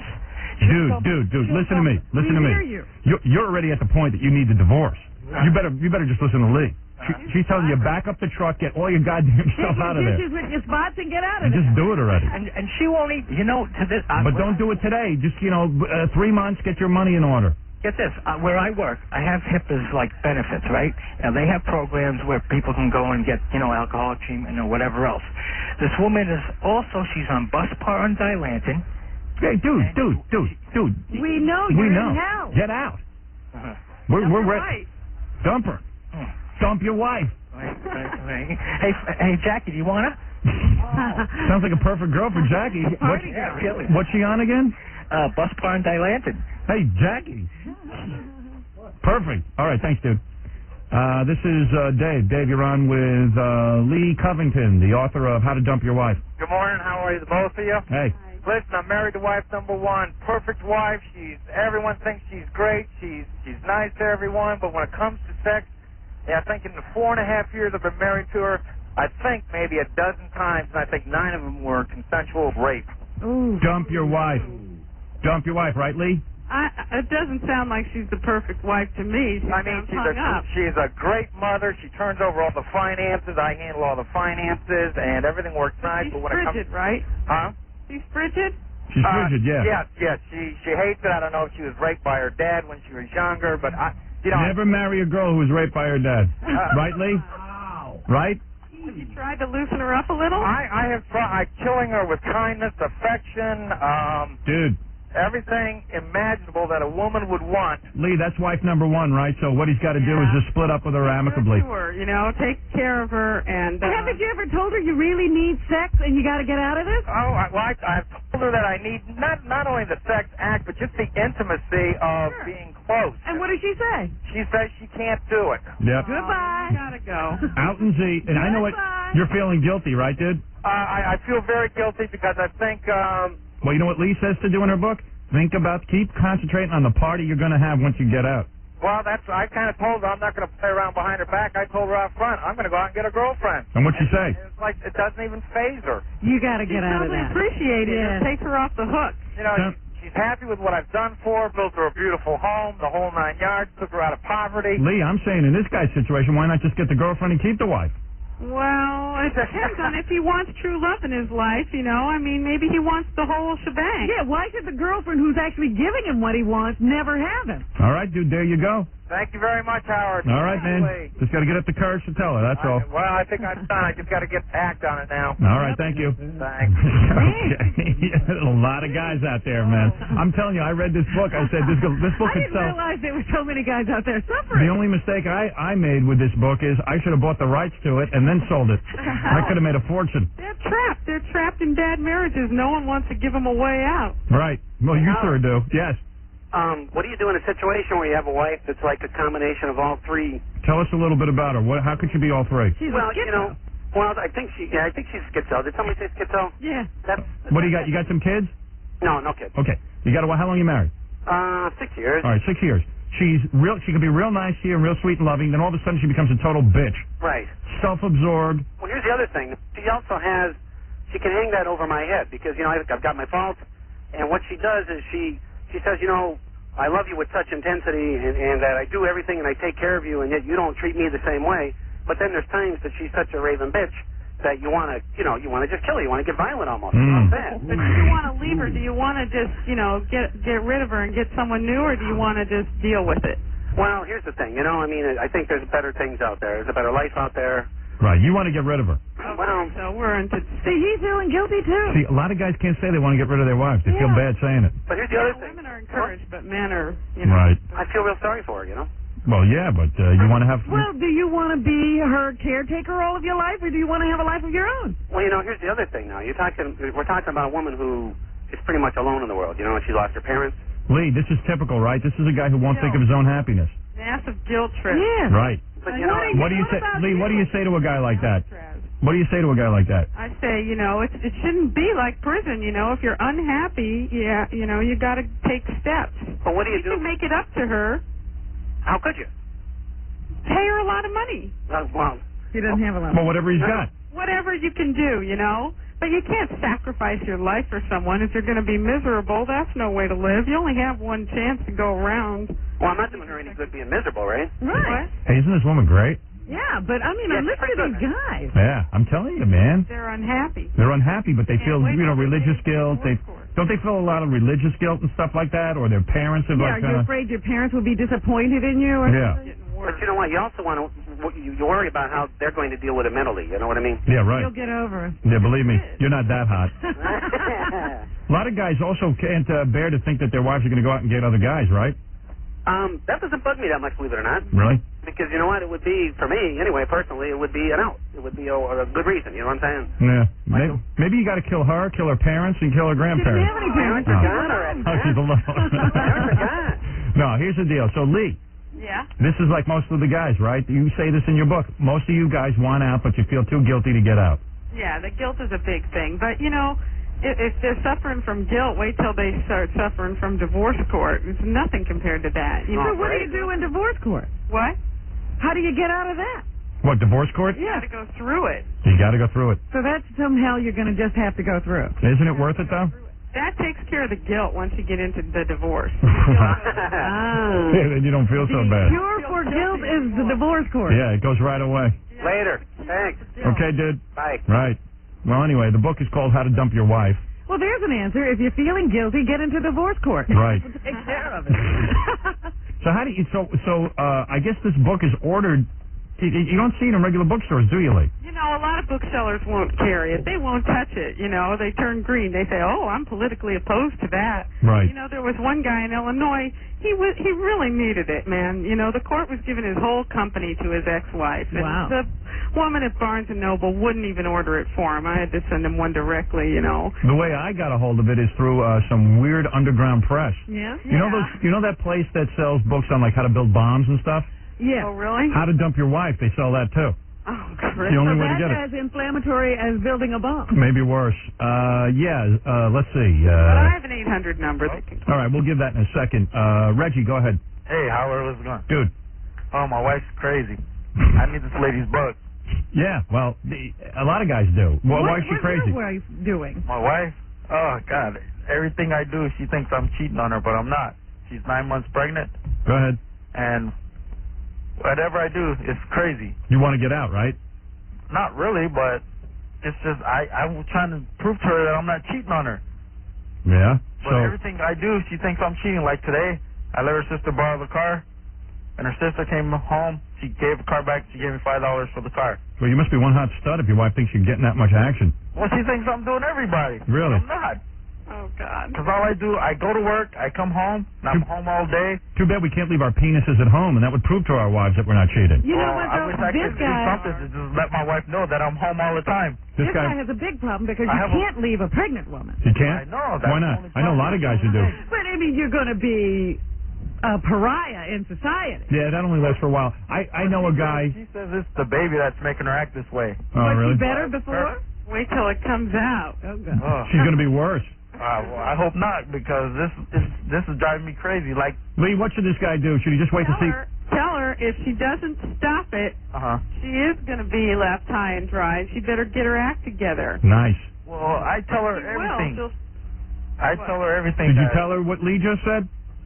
You didn't tell her that. Why are you trying to prove that you're not doing something you're not doing? Well, that's all I'm trying to prove to her. I'm not doing nothing. All I'm doing is going to work, coming home. Just tell her what Lee just said, man. Huh? Just do what Lee just said. Tell her she better get her act together, or you're gonna dump her. That's right. Show her the book. Say, look. That'll whip her into shape. Well, That's how how can I get the book? That's how you deal with kids. That's how you deal with your children. You got to go. You got to say to them, look, kids, either you do it this way, or you're in trouble. Well, So your wife is now one of your children? Yeah, she's like a child. Your wife. Well, she's a psycho, man. Get rid of her. Zach, go ahead. Hey, Howard. Dude. Hey, I'll tell you what. I need a copy of this book. All right, how do we get the book? Lee, go ahead. Give your number. Okay, 1-800. Yes. 444-2524. 444-2524. Yeah. It's a short book. I should really get 15%, but I'm gonna pass on that. It's a short book. She lays it out for you. You can read it in about an hour. Really? Yeah. I'm not married, but I need to prepare myself. Oh, you getting married? Not married. No, I'm not getting married at all. But I've I've had girlfriends in the past where I don't want to break up because I don't want to hurt them. Right, dude, I guarantee you, That's a pain in the ass. you read this book, you'll never get married. Oh, really? I'm telling All you. right, maybe that'd be the best thing. Fred wallpapered his office with the book. It's unbelievable. His wife won't set foot in there. It's one of those books you got to hide from your wife too, because I keep my copy hidden. Oh, really? Yeah, I don't want my wife seeing that. Just in case she gets out of line, I got to consult it. She'll know all your tricks. Yeah, it's pretty wild. Randy, quick, go ahead. Or is this John? John, go ahead. Yeah, John Howard, how you doing? Go ahead. Lee. Hey, listen, I got my wife and kid. She's from a different country, and she's a pain in my ass. She's a real bitch. Right. Now, what the hell am I supposed to do? Because I don't want to leave the kid, and if I dump her, she's going to take the kid and be in the other country, and I won't be able to get to see him. Lee, any advice? Nah, custody's a real bum deal for the father. 95% of the time you're going to lose. You got to try to fight for it, do whatever you can, but the chances of her getting the kid are really strong. So, Lee, what you're saying is, hey, so what? So forget about the kid. You got to cut your losses. Right. See, you cut my loss. Yeah. No, fight for it, anyway. But, fight for it, then that would be me being a real dick about, Lee, doesn't it cost a fortune to fight for your kid? Why not just use that as a bartering thing to get more dough? Yeah, well, you gotta do what you can, but you can't just give up at the outset. You have to try for it. Well, if you really want it, if you want it full time. But realistically, he won't win that one. And actually, he won't win. Yeah, he won't What win. country is she from? What? I'm up East River without a paddle. What country is she from? Finland. Finland. Well, you might get her. Because maybe she'll get some stupid attorney. He doesn't really want the kid. He just doesn't want her to leave the country with the kid. Right. Exactly. I don't want the kid every day. I want to visit him, but it's gonna cost me $1,000 every time I want to visit him. Yeah. Well, maybe you could get somewhere with that if you work with the lawyers. Maybe with your new girlfriend, you'll make some more kids. You forget about that first one. His email. I hear you. All right, dude. Thanks, All right. Sheila, go ahead. Hi. I was wondering, why does this book only pertain to men? Why couldn't a woman be in a similar position and get some information out of the book as to hide her assets, and to, just a similar thing? Yeah. There are hundreds of books for women like that. Yeah, this is for guys. Stay out of It's this. the one book for guys. Yeah. I haven't found any books on how to hide your assets for women. Oh, please. They're all over the They place. always tell a woman right away to lock up the bank accounts, clean them out. That's right. All right? All right. All right. Thanks. Right. Please. A book for women. Women got the whole divorce thing going beautiful. You know what? She can't choose a book she wants. There's too many. Yeah. The choices are too great. Please, you can't even find Lee Covington's book on a bookshelf because it's for guys. Yeah, and there are hundreds of books like that. You got to order it through. I had to get it. Oprah hasn't ever done a show like this. No. None of them have ever picked up this topic. As a matter of fact, I had to get Lee's book in a brown paper bag. Believe it or not. That's how somebody handed it to me. But listen to these men. They're crying in pain, and nobody's listening. Oh, Lee's listening. Randy. Yeah. Go ahead, quick. How you doing, Howard? All right, man. I'm getting a divorce over a dog and a cat. I was diagnosed with, I'm going to end up with asthma if I don't get my house cleaned. My wife isn't too much of a house cleaner, and she's an alcoholic, so I already filed, and I'm on a roll to get my children, custody of my children in my home. All right, well, you're on a roll. But right now I see that you don't even need the book. And myself is not worth the love for my wife to keep me there, and so she'd rather get rid of me and keep the dog and the cat. Who's vacuuming right now? I'm doing a lot of work right now. Oh, all right. Hey, Lee, this guy's got the right attitude, right? Yeah, I didn't even cover pets. I'm not stopping. I took care of the monies. I blocked everything down. She almost put us in financial ruin. We were 2 months behind on everything as far as our house payment and our bills, and I didn't realize that I was walking around with $5 in my pocket every week. Oh, there you go. So this guy's got it all. This guy's basically a perfect person, right? Exactly. I'm trying to be a perfect father. I see. I don't do drugs. I'm educating myself. I got a year left for my associate's degree. And I'm not stopping, and I'm not letting a woman take me down. All right, thanks, man. There you go. Good for you. Hey, Howard. Yeah, dude. WRF sucks. You rock. Thank you. You take care. What do you meant by that? There's another radio station. All right, man. Well, there you go, Lee. You have tapped into something very big. I'm shocked. Oh, yeah. It's sad, isn't it? I didn't know there was this much pain out there. Oh, yeah. She takes you through chapter by chapter. It's helpful. It really is, because no one will tell you this stuff. Give some of the chapter headings. Do you have the book in front of you, Lee? Yeah. Go ahead. Just see how she does it in an orderly fashion. What's the first chapter called? Step by step. Right. Think back. Were you trapped? Go ahead. first things first, hello and goodbye guilt, Right. with or without a girlfriend.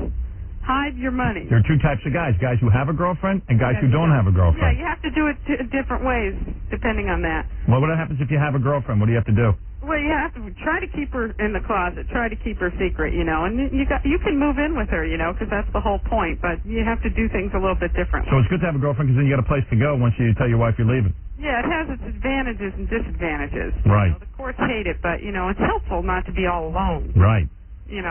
Hide your money, we talked about that. Mm-hmm. What about your kids? Right. That's a sad, serious chapter. Right. Prepare to unload. That's when you tell? Yeah. That's the big day. Breaking the news, bribing your wife. Who's that dead? It's a wild book. It really is. Odessa, go ahead. Yeah, she sounds like a lonely cleanup woman that's just waiting for any situation that's going awry a little bit so she could get in. Well, She told the man to leave his pregnant wife. Everybody knows pregnant women act weird when they're pregnant, well, maybe they shouldn't. but they can't help it. It's their hormones. Yeah, well, Well, let's see if they can help it. get a grip on your life. Yeah. We all have problems. Hey, guy has to go to work every day. A guy has to go to work every day and get yelled at by his boss. You don't see us reacting all But weird. wait a minute. You know what? You don't fire him, do you? Because you need him, right? Wait a minute. A lot of those pregnant women work, and they don't act up at work. There you go. And they get home and they... Have you ever been in that position? Have you ever been a pregnant married woman? Yes. I have. Lee has. You, You Howard. know what? What? She's trying to drive her husband out of her life. Right. Self-destructing. She's destroying her own marriage. No, the the wrong baby's way. doing that. The baby's kicking around hormones. Oh, come on. About that. Don't blame it on the baby. Yeah. So what are you doing? Waiting with your cupped hands and so you can leave the house right into your hands? Hey, honey, don't get all threatened by this. Did somebody leave I'm you? not threatened. You must have gotten dumped. You must have gotten dumped. No, I didn't get dumped. But if I get dumped, I'll tell my husband where to go. Oh, God. She must be a pig. Well, I'll go Yeah, on with my pig. chapters here. She's probably a pig who got dumped. I didn't get dumped, Howard. Did you act crazy while you were pregnant? No, I didn't change very much. Hey, Lee, I bet the last three words of this book are "start the party," right? You know what the last chapter's called? What? Young women all over you. Yes. Yeah. Well, hey, listen, the book is called How to Dump Your Wife. It's by Lee Covington. If you want to get a copy of it, the number is 800. Go ahead. 444-2524. There you go. Good luck. There you go. Can't do any better than that. Thanks, Lee. Thank you. Well, it certainly was a rousing Session, yeah. session. We learned a lot. I'm shocked that nobody's ever done a show like that. That's exciting and interesting. Hell yeah, it's exciting.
Who's the guy everyone wants to meet? I'd like to take a bet on how many books we just sold for that woman. It's probably like, I bet you can't even get through on the phone line. I was going to say, we were clogged with calls, weren't we? Yeah, I got to see something. Hold on a second.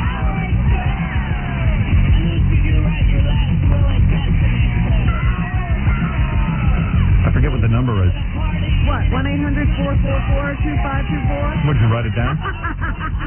What are you getting, a divorce? Whose ideas do other radio they should steal it. Don't give Howard any credit when he's the one who thought of them in the first place.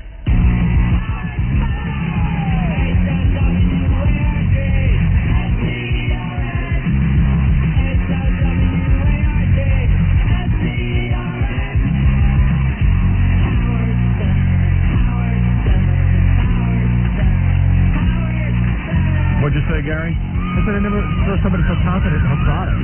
Yeah, well, it's a great product. I read the book. He's been there. Merciless. Yeah. Well, hey, you got to be merciless. Talking about war.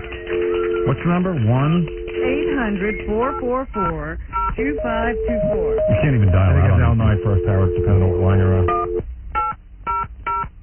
44. 444-2524.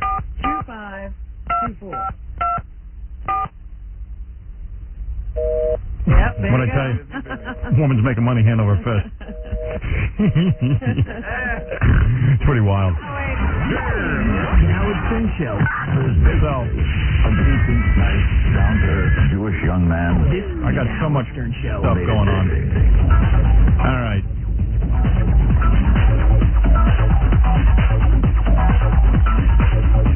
She's real confident in her product. Well, you read the book, man. She really talks to you. Did you ever imagine that a woman could be that ruthless on that subject? No, I had no idea. I thought it was written by a guy, and I went, "Wow, this guy." Because even when you were talking about it, you said this guy is ruthless. Yeah, and it's a woman. What the hell, man? Traitor to her own sex. A man who lies to his children and tells them he's a Harvard professor. Dr. Howard Stern. Hey now. Hey now. Hey now. Come on. Hey now. Hey now. Hey now. Hey now. Hey, on E tonight, Gary. Hey now. Gary's on the E show tonight. Papa Bowie. Papa Bowie. What's he doing? Papa Bowie. I didn't know that. Whatever he's doing, you won't want to miss it. Papa Bowie. Oh, no. That's not Gary. What? It's the guy who sleeps with dolphins is on the E show tonight. Oh, I thought you said that yesterday. Must be part 2. Oh. Guys, this is Dolphins. He was at last night, so this must be part 2. Oh, okay.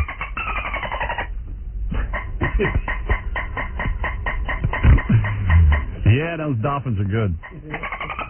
All right, David, you're on the air. Hey, Howard. I'm about 30 seconds away from doing Sternak, so hurry up. All right. Haven't done it in a while, Robin. I know you love Sternak. Oh, yes. And even my Ed, favorite bit. and Ed McMahon is even here to help us out. What is that, Ed? All right. I just finished Private Parts about 2 weeks ago, and I just finished Miss America last night. Right. I found Private Parts to be funnier than Miss America, although both of them are good. Which one was your favorite? Which one did you have more fun writing? I had more fun writing Miss America. You did? Yeah. Private Parts was hard to write because it was the first time I'd ever done it, and I was like all nervous that I wouldn't know how to do it. Each of them were really hard to write. That was the hardest thing I'd ever No done. fun at all? No fun at all. I mean, to say one was fun or more fun than the other, none of it was fun. There were times during writing Miss America I was really laughing hard because I was just being so outrageous and so ridiculous. Like the stuff I wrote about my wife's birthday party and all that. Yeah. Yeah, I mean, I was just having so much fun writing that. And That Michael. part was hilarious too. But in Private Parts, I love the prayer for cancer. That was just totally hilarious. Yeah, and then the Michael Jackson chapter Yeah. I wrote in 3 days. Not even 3 days. I mean, I wrote it so fast. It was easy. And also the cybersex one, I had an erection during the entire time I wrote it. And then you had to do the research for that. Yeah. So it was more fun, I guess, writing Miss America. But it's hard. It's hard. Well, I guess my next. I mean, the most fun about writing both books was Judith Reagan almost raped me during both of them. So that was kind of cool. Oh, well, I guess my next book has to be Quivers of Life, since I have a lot of time reading now. Yeah. Howard, Go for that. That's a good book, too. Why don't you let me play the homeless game, and then I'll do this. I'll win the tickets for the homeless game. I actually had the most fun writing Quivers of Life. I didn't want to tell you that I wrote that as well. All right, dude. We're not playing the homeless game now. I'm going to do Sternak. Well, what I want to do is I want to hold for the game, and then what I'll do is, if I win the tickets, I'll read the book, Lee's book, and then 3 months from now, I'll go ahead and, drop the bomb. All right, You're married. Yeah, okay. who cares? I love you, Robin. Hey, before I get to Sternak, I got to play you this tape. This is great. Ted Turner had a press conference the other day, okay? Hey, this is stuff you never hear. I don't know why the news media doesn't pick up on this. What did he do? I want you to listen to this and then explain to me afterwards why the news media doesn't pick up on this. All right, if I can, I will do that for you. I dig Ted Turner because, like, Ted Could Turner. it be that he's a very powerful man if he's doing something embarrassing? But this is wild. I mean, maybe it's because news people want to get jobs with him or something. Right. But He owns a whole network. or maybe he's just so insane that, like, when you hear the ravings of a lunatic, you just don't pay any attention. But we don't hear the ravings of a lunatic. He was talking about how minorities, how hard it is to be a minority because he is one of the most oppressed minorities. He? Yeah, he is. Yeah, you got to hear this. Well, wait a second. I'm going to play this for you now. All right, you ready? What minority group does he belong to? Listen, just listen to this and tell me this isn't insane. Well, I mean, there's been, we've suffered from discrimination. I've just suffered from discrimination all my life. And there's no greater minority on this planet than white Anglo-Saxon descendant males. When I was born 50 years ago, the descendants of Europeans accounted for about 20% of the people on the planet. And in 50 years, we've gone down to 1/10 of the people on the planet. The percentage, because we haven't been breeding as fast as the Asian or African and other South American Hispanic cultures. So we white people have to be extremely nice. And CNN was discriminated against in many ways. I'm used to it all my life, and that's why I identify with minorities so well. I feel real. People laugh. Yeah, they think he's joking. They think he's kidding. He just made an argument that white Anglo-Saxon Protestants are minorities and are abused people. Oppressed.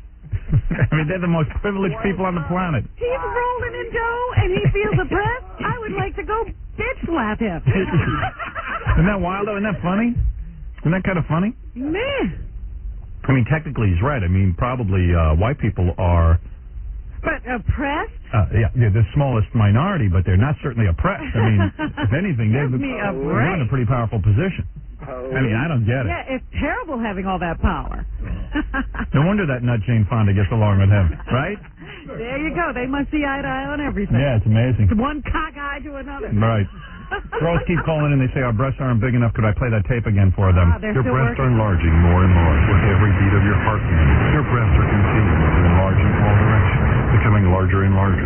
Feel your breasts enlarging. Know it to be true, and it is so. The fatty tissue in your body is like a big bottle pouring out warm or hot liquid into two other bottles. Ed McMahon's breasts are growing. A wonderful feeling envelops your body as you allow your breasts to grow and enlarge more and more. The gentle rays of the sun warming your All right, enough of that. All right, let's do Sternak. You ready? They're talking too fast.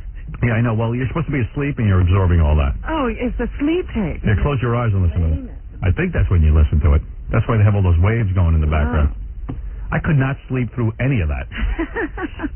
I mean, how can you sleep with all that racket going on? More and more, causing your breasts to My wife rolls over, I wake up. enlarge more and more. You have exposed your breasts totally to the gentle, warming rays of the sun, so that both breasts are totally absorbed by the warmth of the sun. Your breasts becoming larger and larger. The warmth is causing them to grow larger. Hey, what's this I hear? You haven't given your new boyfriend anal sex yet? What? That's what Jackie tells me. Like that's an announcement. Well, evidently you announced it yesterday. I did not announce anything yesterday. You slipped out? Somebody said something to me, and Jackie said, oh, that sounds like an admission. And I don't even remember what it was I said, and I said, well, you're sadly mistaken. That has not happened. Well, here's what I understand. Here's what I understand so far. He's tried to get it, but you rejected it. No. You have rebuffed it, right? Is that right? Is that what you said? That's exactly what I she's never right said now. rebuff. Amy Lynn said, so has he, what's the status of your, relationship? And she said, he hasn't put the question yet. I said, what question is that? Will you flip over? And she said, oh, no, he's asked that, but I haven't done it. That question, he's there. I'm joking around with Jackie. I'm saving something for marriage. Oh, please. You're saving that for marriage? I'm Is that not true? saving anything for anything. But you have said to me that when a man gets you hot enough, you open up in other areas. She doesn't even know it. Yeah, she doesn't even know it. She's like she goes, I don't even know what, it just happens. I don't even know it's happening. Have your way with me. But you see, like when I did it with my wife, it was a whole discussion and an easing into. And that's what he does. He discusses it. Too much. There's no discussion. So he's not as good as that guy who did it to you in. Excuse me, that's not the case. The guy who got you in San Francisco, I believe it was where it occurred. Because everything with the buttocks goes on in San Francisco. Maybe it's just being in San Francisco. Or wasn't it, in fact, Where was it? Where was it? Now I've got your attention. Look at you. It wasn't San Francisco? No, it was not. Where was it? Where was the guy with the sink? Ohio was the guy with the sink? No. That was San Francisco. Mhm. Okay. Oh. And with the guy in San Francisco, because that's the one I'm most familiar with, Yes. it happened, and you didn't even know what was happening. Right. Right. And you're saying in order for that to happen in your sex life, a man has just got to be able to get you so hot. Her head has to swim. Yeah, because you told me that. A man's got to get you so hot that you're like, what? You're out of your mind. You're right. I can't imagine what goes on in that bedroom. Oh, man. I mean, if you get you that out of control, I mean, what do you must be like wild. Hurricane. Like a hurricane. Howard. Yeah, it's like a tornado. Yeah, One thing to get but that. very few men have ever whipped you into that kind of shape. So, in fact, your own boyfriend has not been able to whip you into that kind of shape. I wouldn't say he hasn't. He just Right. hasn't. Done it that way. No. You mean The he other asked guy got permission, her that wild in 5 minutes in a bathroom. and she hardly knew him. Well, she knew him for 10 minutes. Yeah, that's true. You knew him for 10 I minutes. knew him for several hours. All right, let's be clear on that. Rewrite history. No, it was several hours we stood there We and walked talked. up the street, down the street, and then. So the guy hasn't whipped you into that kind of frenzy yet. No, I did not say that. It's just that he doesn't take you when you're in that frenzy. He asks.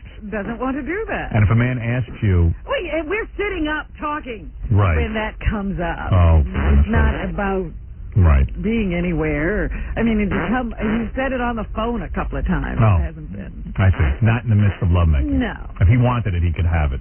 I don't know anything. Right. Wrong approach. Oh. I just like to learn from you. You've taught me a lot about sex over the years. You actually have. Jackie. Little do I know that you didn't even know about fellatio. And I'm listening to you. But you still learned something. Right, all right. I got my Sternak hat on now. God, what is that? What is that? It's like your breast grew. I know. I've got a big hat on. I'm going to be Sternak now. I'm going to see how this works. We have an Ed McMahon. Shouldn't he be? Yeah, Ed McMahon should be reading that. Yes. That's right, yes. Could What somebody happened? come get this? Oh. No. Ed McMahon should introduce me. Absolutely. A little try here. A little entertainment for you this morning. A little Sternak bit. Haven't done this in a while. Your head grow? You can't get your hat on. I can't get it over my headphones. I got a big turban over my head. All right, here's Ed. Ed's going to introduce me. And now, from a place so depressing, so glum, so absolutely full of despair, that's right, Scott the engineer's house since he quit smoking, comes a man with a weenie invisible to the naked eye and a neck the size of a straw. Hell, hell, a man so frustrated as he is famous. A man who has done for acting what Quaaludes have done for social disease. It's Sternak the Impossible. And now, here's Sternak. Yeah, Bim Salah Bim. I fell over the steps. That's what I do every time I start this bit. May your wife refuse to watch sex training videos.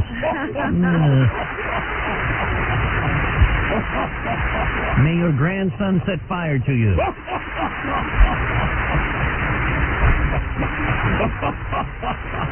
I have in my hand the first envelope. The envelope. What? The envelope says. Shut up, you big fat slob. You bet. You've been listening to too many breast hypnotism tapes. You've got a C cup. May Marv Albert teethe on your back.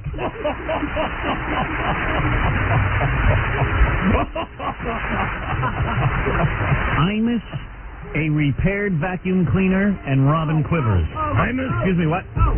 Stop. Oh, you want to go this way? Okay, all right. Oh, sorry. We're not going in the wrong. Okay, here we go. I'll begin again. Take two. Sorry, oh great one. May Al Rosenberg call you twice a day for work. That's not funny. All right, here we go. The 15-year-old Howard Stern. The 15-year-old Howard Stern. 15 years old, Howard Stern. 15-year-old Howard Stern. Howard Stern, 15 years old. Name the one person who has Name the one person who has gotten laid less times than the grown-up Howard Stern. Shut up, Ed. All right, here we go. Jupiter, a 61 Volkswagen, and Rosie O'Donnell's ass. Jupiter, a 61 Volkswagen, and Rosie O'Donnell's ass. Very good, Ed. Donald's ass. Volkswagen. 61. Name three things bigger than Rosie O'Donnell's head. May a hit movie about your incredibly successful life not improve your outlook one goddamn iota.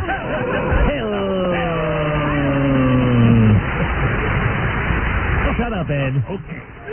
May Tom Chiasano be an integral part of your day-to-day existence. There's a blessing. Garth Brooks live in Central Park. Garth Brooks live in Central Park. Central Park, Garth Brooks live. What would you not see if Garth Brooks walked through Central Park late at night? Thank you. Bim Salabim.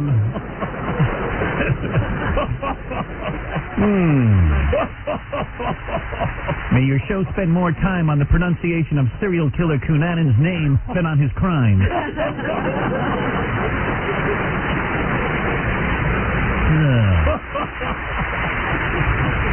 May the greatest events in your producer's life be off limits on the air.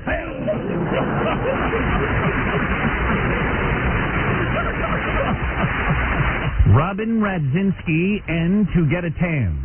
Robin Kaczynski and To Get a Tan. Robin Radzinski. Whatever. Robin Radzinski. Robin Radzinski. I'm an old man. And To Get a Tan. And To Get a Tan. All right. Robin Radzinski and To Get a Tan. Yes, what would be that name and get a tan. Name three great reasons to go to a Greek beach. So inside. All right, here you go. The next envelope. What? Shut up, Ed. He's distracting me. May you pay to pee in a diaper.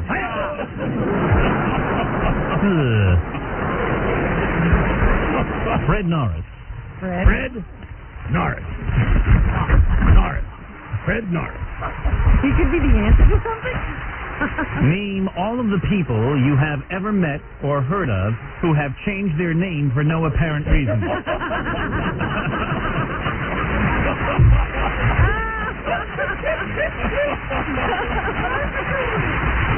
Fred Norris. Fred Norris. Right.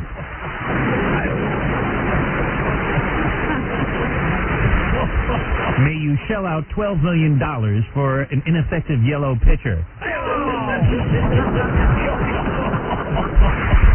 DVD.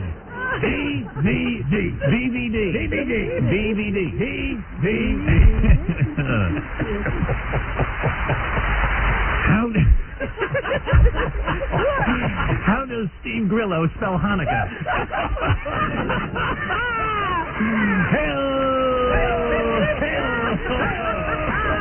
I left my hat on that one.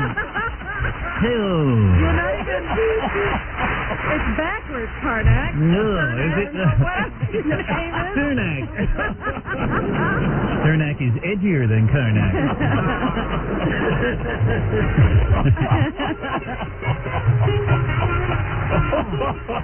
May Melanie Griffith lure you into a movie that disappears.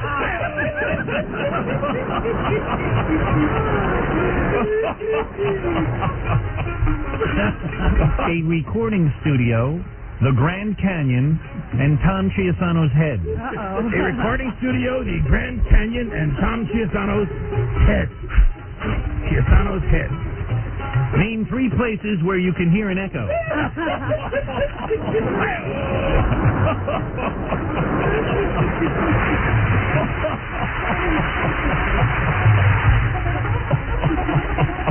A fag potato, Andrew Cunanan Sphincter, and Scott D. Pace. Wait a minute. Okay. A fag potato, Andrew Cunanan Sphincter, and Scott Your fingers are covering it, oh great one. And got to tape. I'm not even going to read this. It's ridiculous. Name a homo tater, a homo crater, and a homo hater. Ridiculous. All right, finally, I hold in my hand the last envelope. Good. Final question, oh great one. Final question. May you have one penis, one wife, and no life. May Fred Norris call you at home.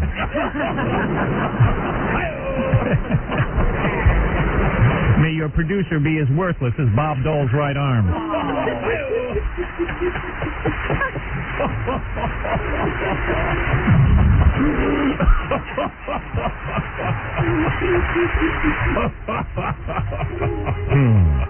What is the final answer? What? What is the final answer? I'm looking at Ed.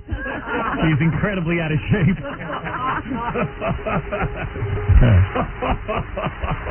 And he's turning red as he laughs. Yeah.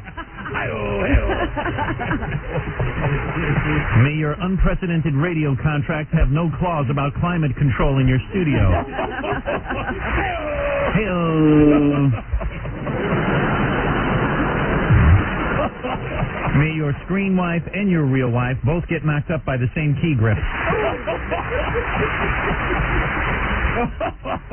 right, here we go. Our last envelope.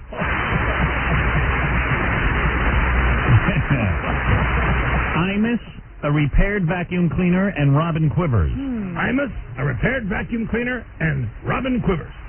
Quivers. Imus, a repaired vacuum cleaner, and Robin Quivers. Robin Quivers. Repaired vacuum cleaner.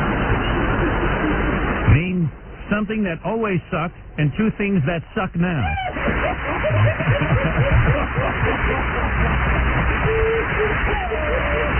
Bim salabim. Get out of here. Yeah.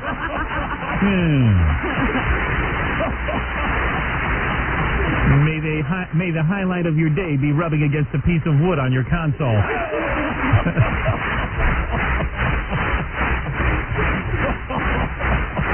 May you begin to do live commercials in your sleep.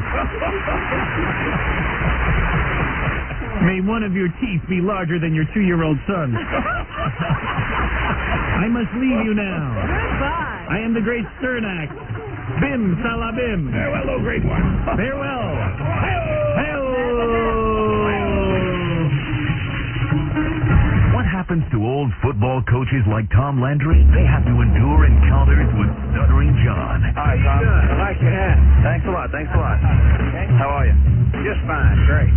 So tell me, where is your freaking hat?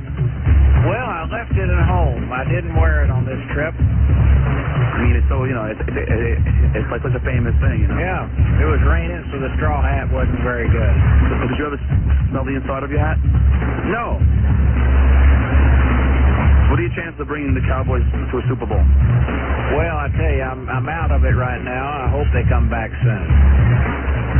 Do you wear a hat when you're making whoopee with your wife? Oh, no. Not at all. Did you ever put your hat on backwards? Probably not. Did anyone ever try to knock your hat off your head? Well, they tried to steal it on the way out. Does the hat ever fall off in your sleep? I don't usually wear it on a sleeper. Does your wife wear a hat? No, she doesn't.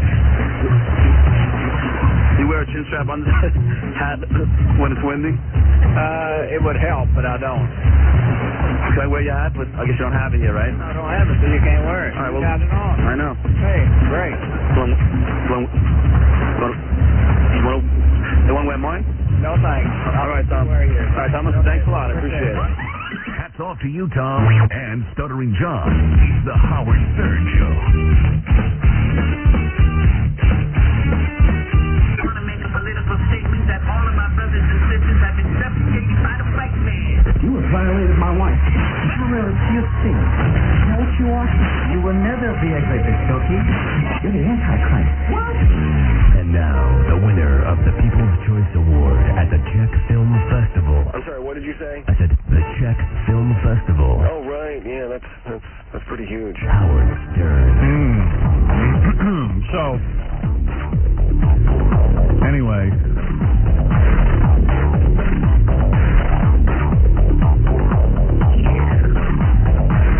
Check this out. You know how freaked out I am about going to restaurants because I think that the guys who work in restaurants don't wash their hands after they make duty? Well, Ed, you still here? So do you think that's silly, or?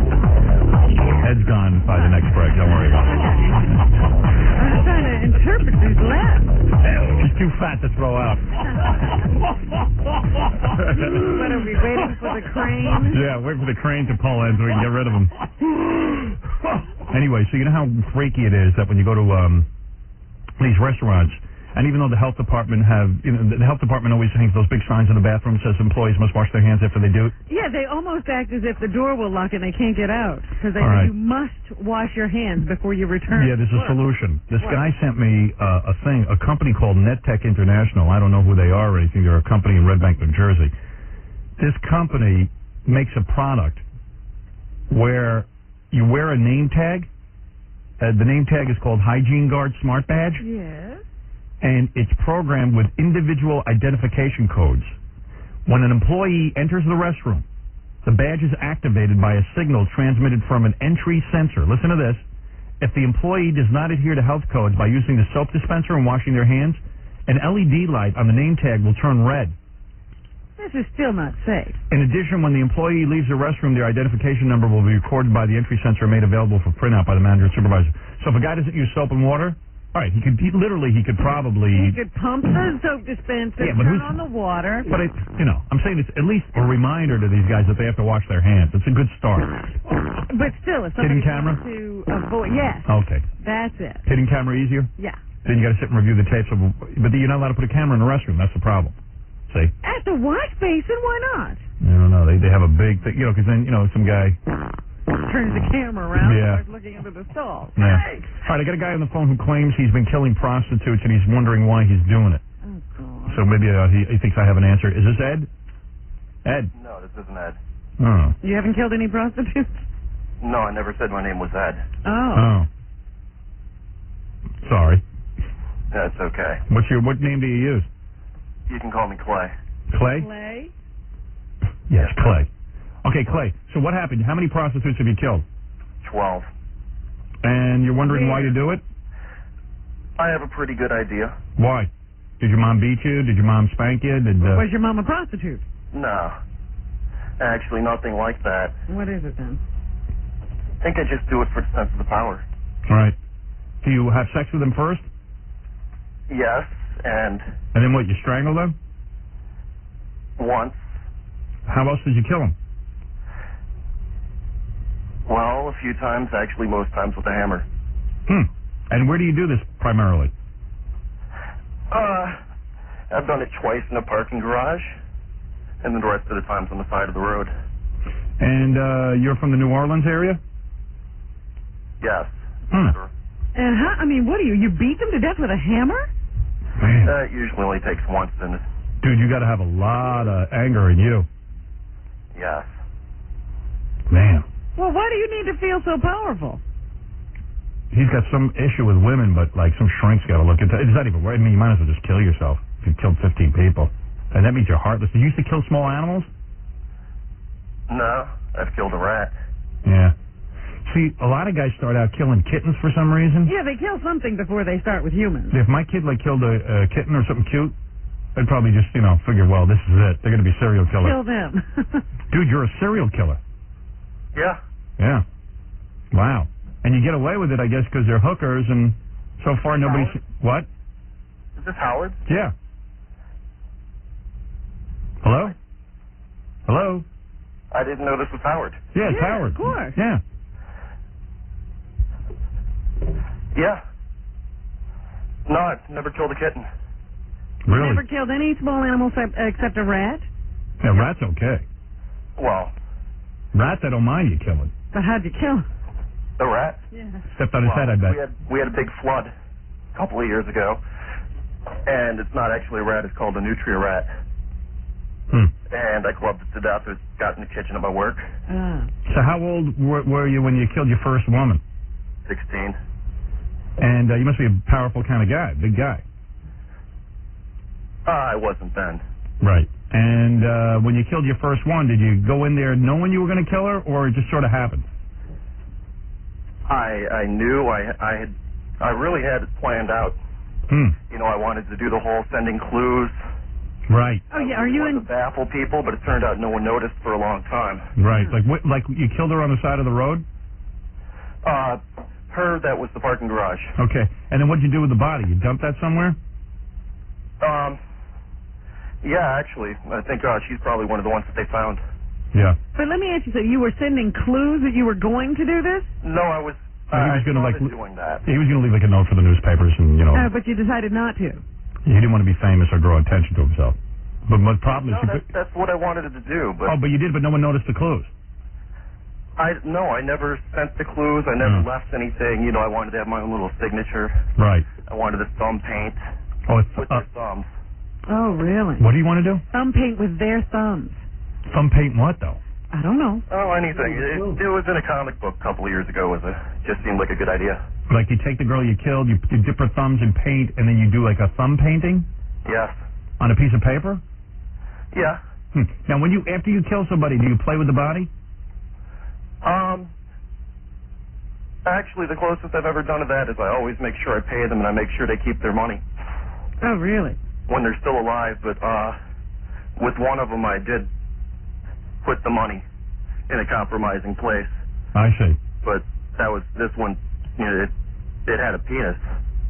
Oh, really? It was a guy. Yeah, I didn't know at first. So do you ever get, do you think the reason you're so angry is because you were abused or something?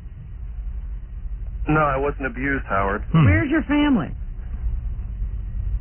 You got a wife? I mean, you got a mom, a dad, a wife, children. You got any of that? I've got a couple of kids, but no wife. Not married to the mother. You're a white guy?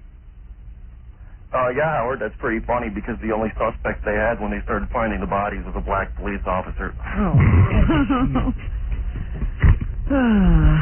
Turns out one of them was associated with them.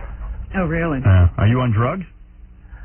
I've done acid a few times. So, but nothing heavy. So after you killed the first 60-year-old, like you finished. No, I was 16. Oh, that's right. I'm sorry. She was. All right. So you finish with your sexual gratification, and then you. Not always, no. Not always. You don't even want to get laid sometimes. No, You just want to kill. I'm just bored. Right. But does the killing sexually satisfy you in some way? I can't believe Ed McMahon's not laughing. I've eaten off thinking about it later. Yeah. What do you say? That's about it. He's pleasured himself thinking about it later. Oh, he has. Okay. Now, how far apart are these murders? Like, do you murder and then, like, you feel satisfied for a while? I don't even understand why I do it, Howard. I don't know if I ever get any satisfaction. But how often? The together anywhere was the same night. Really? You killed two people in the same night? Yeah, but I went to Mississippi for the second one. So there's no pattern to how many weeks or days between murders? No. Are these mostly white chicks or black chicks? A fair number of them have been black. The transvestite was black. You think there's some racial motivation here? No, Howard. They were just, let's just say a Jimmy Swaggart town. Jimmy Swaggart town. Don't know what that means. Me neither, but... That's pretty much the area around here where the prostitutes all hang out. I see. And it's just whoever comes up to you. You don't pick a certain type? I don't even approach them. I wait for them to approach me, Robin. So that's like them asking for it. Do you ever, like, look into their eyes and go, you know, gee, these people were just children at one point, and maybe they just had a tough life? I've let a couple go. You have? Like, what happened? You're in the middle of killing them, and then they what do they say? Why would you let one go and kill the other? There was this one. Go ahead. I think she was probably really new to it. Yeah. There was just something about her. Maybe she reminded me of my ex-fiance, but... Right. You somehow relate... More of an innocent quality. You somehow felt bad for her. Yeah. And you have a fiance, so you're planning to get married? No. He had one. Oh, he had one. No. If I wouldn't be a suspect, believe me, she'd... But let me ask you, why'd you did you start to kill her and then, like you said, forget it? Or you just never even... Not even. You just had sex. You just had sex with her and then you let her go. I didn't even have sex with her, Howard. Well, that's weird. Now that's weird. I mean, he just really felt sorry for this. I don't know what she was doing what she was doing, but... Are you a big fat mess? But she got off lucky. Are you a big fat mess, or are you like a fairly good-looking guy? I'm not a big fat mess. I wouldn't call myself good-looking. I don't know what I'd call myself, Howard. Right. Do you have a decent job and all that stuff? Sounds like a bright guy. Not decent like you have. Yeah, well, we got ridiculous jobs. You get these. I don't even know that I'd call this a job. You know what I mean? This is not a normal It's a job. made-up job. Yeah, this is a job that's totally useless. You know what I mean? Like, nobody really needs it. It's a scam. To me, a job is like something like, a UPS driver is a Yeah, job. it's a job. All right. Not now. Thank you, Ed. Maybe this is a UPS driver. Ed laughs, but he has no job either. All right, so... All right, this is always but you weird. do work every day and stuff like that. This is always weird, but I'm bringing, at least we can sort of get into the mind of a guy who serial kills. I think he's 100% on the level. So you killed your first woman. When was the last time you killed? It's been a few months. Right. Actually, it's been going on a year. You're like the Boston Strangler, man. Maybe I should option your story. So, what do you think you're going to do? Do you think you're going to kill yourself? Do you think that Are you going to kill again? Can you stop this? If I killed myself, I'd miss the next Batman movie. Right. You don't want to do that. No. There's a fan. Actually, I'd actually kill myself to miss why that. would you want to stay for that? No, but in all seriousness, I mean, do you think that you could control this? Do you think you could stop? I think I have been. Oh, you have been for the last couple of months. A year he hasn't killed. Oh, a year? Yeah. Almost. So why do you think you stopped killing all of a sudden? I really don't know, Howard. Part of it had to do with my car broke down. Oh, no transportation. Seriously? That's the reason? Well, that was the reason for a month, but after that, I guess it was all self-control. Wow. So you don't want to do this anymore? No, he wants to do it, but he's controlling himself. Like, you want to kill women, right? Sure. Yeah. And do you like it? Do you enjoy seeing them struggle as you kill them? Actually, none of them really struggle. Do you hit them from behind, or do they see it coming? I can't get inside their minds, but let's just say I hit them. But, I mean, are you facing them? Yeah. Well, so you can see their face and everything when you do it. Yeah. The worst I've ever gotten was one tried to grab my neck. I've never gotten any of the claw marks or anything that are dead giveaways. Right. You must be very powerful. I wouldn't call myself powerful. Maybe intimidating. Why did you choose this method?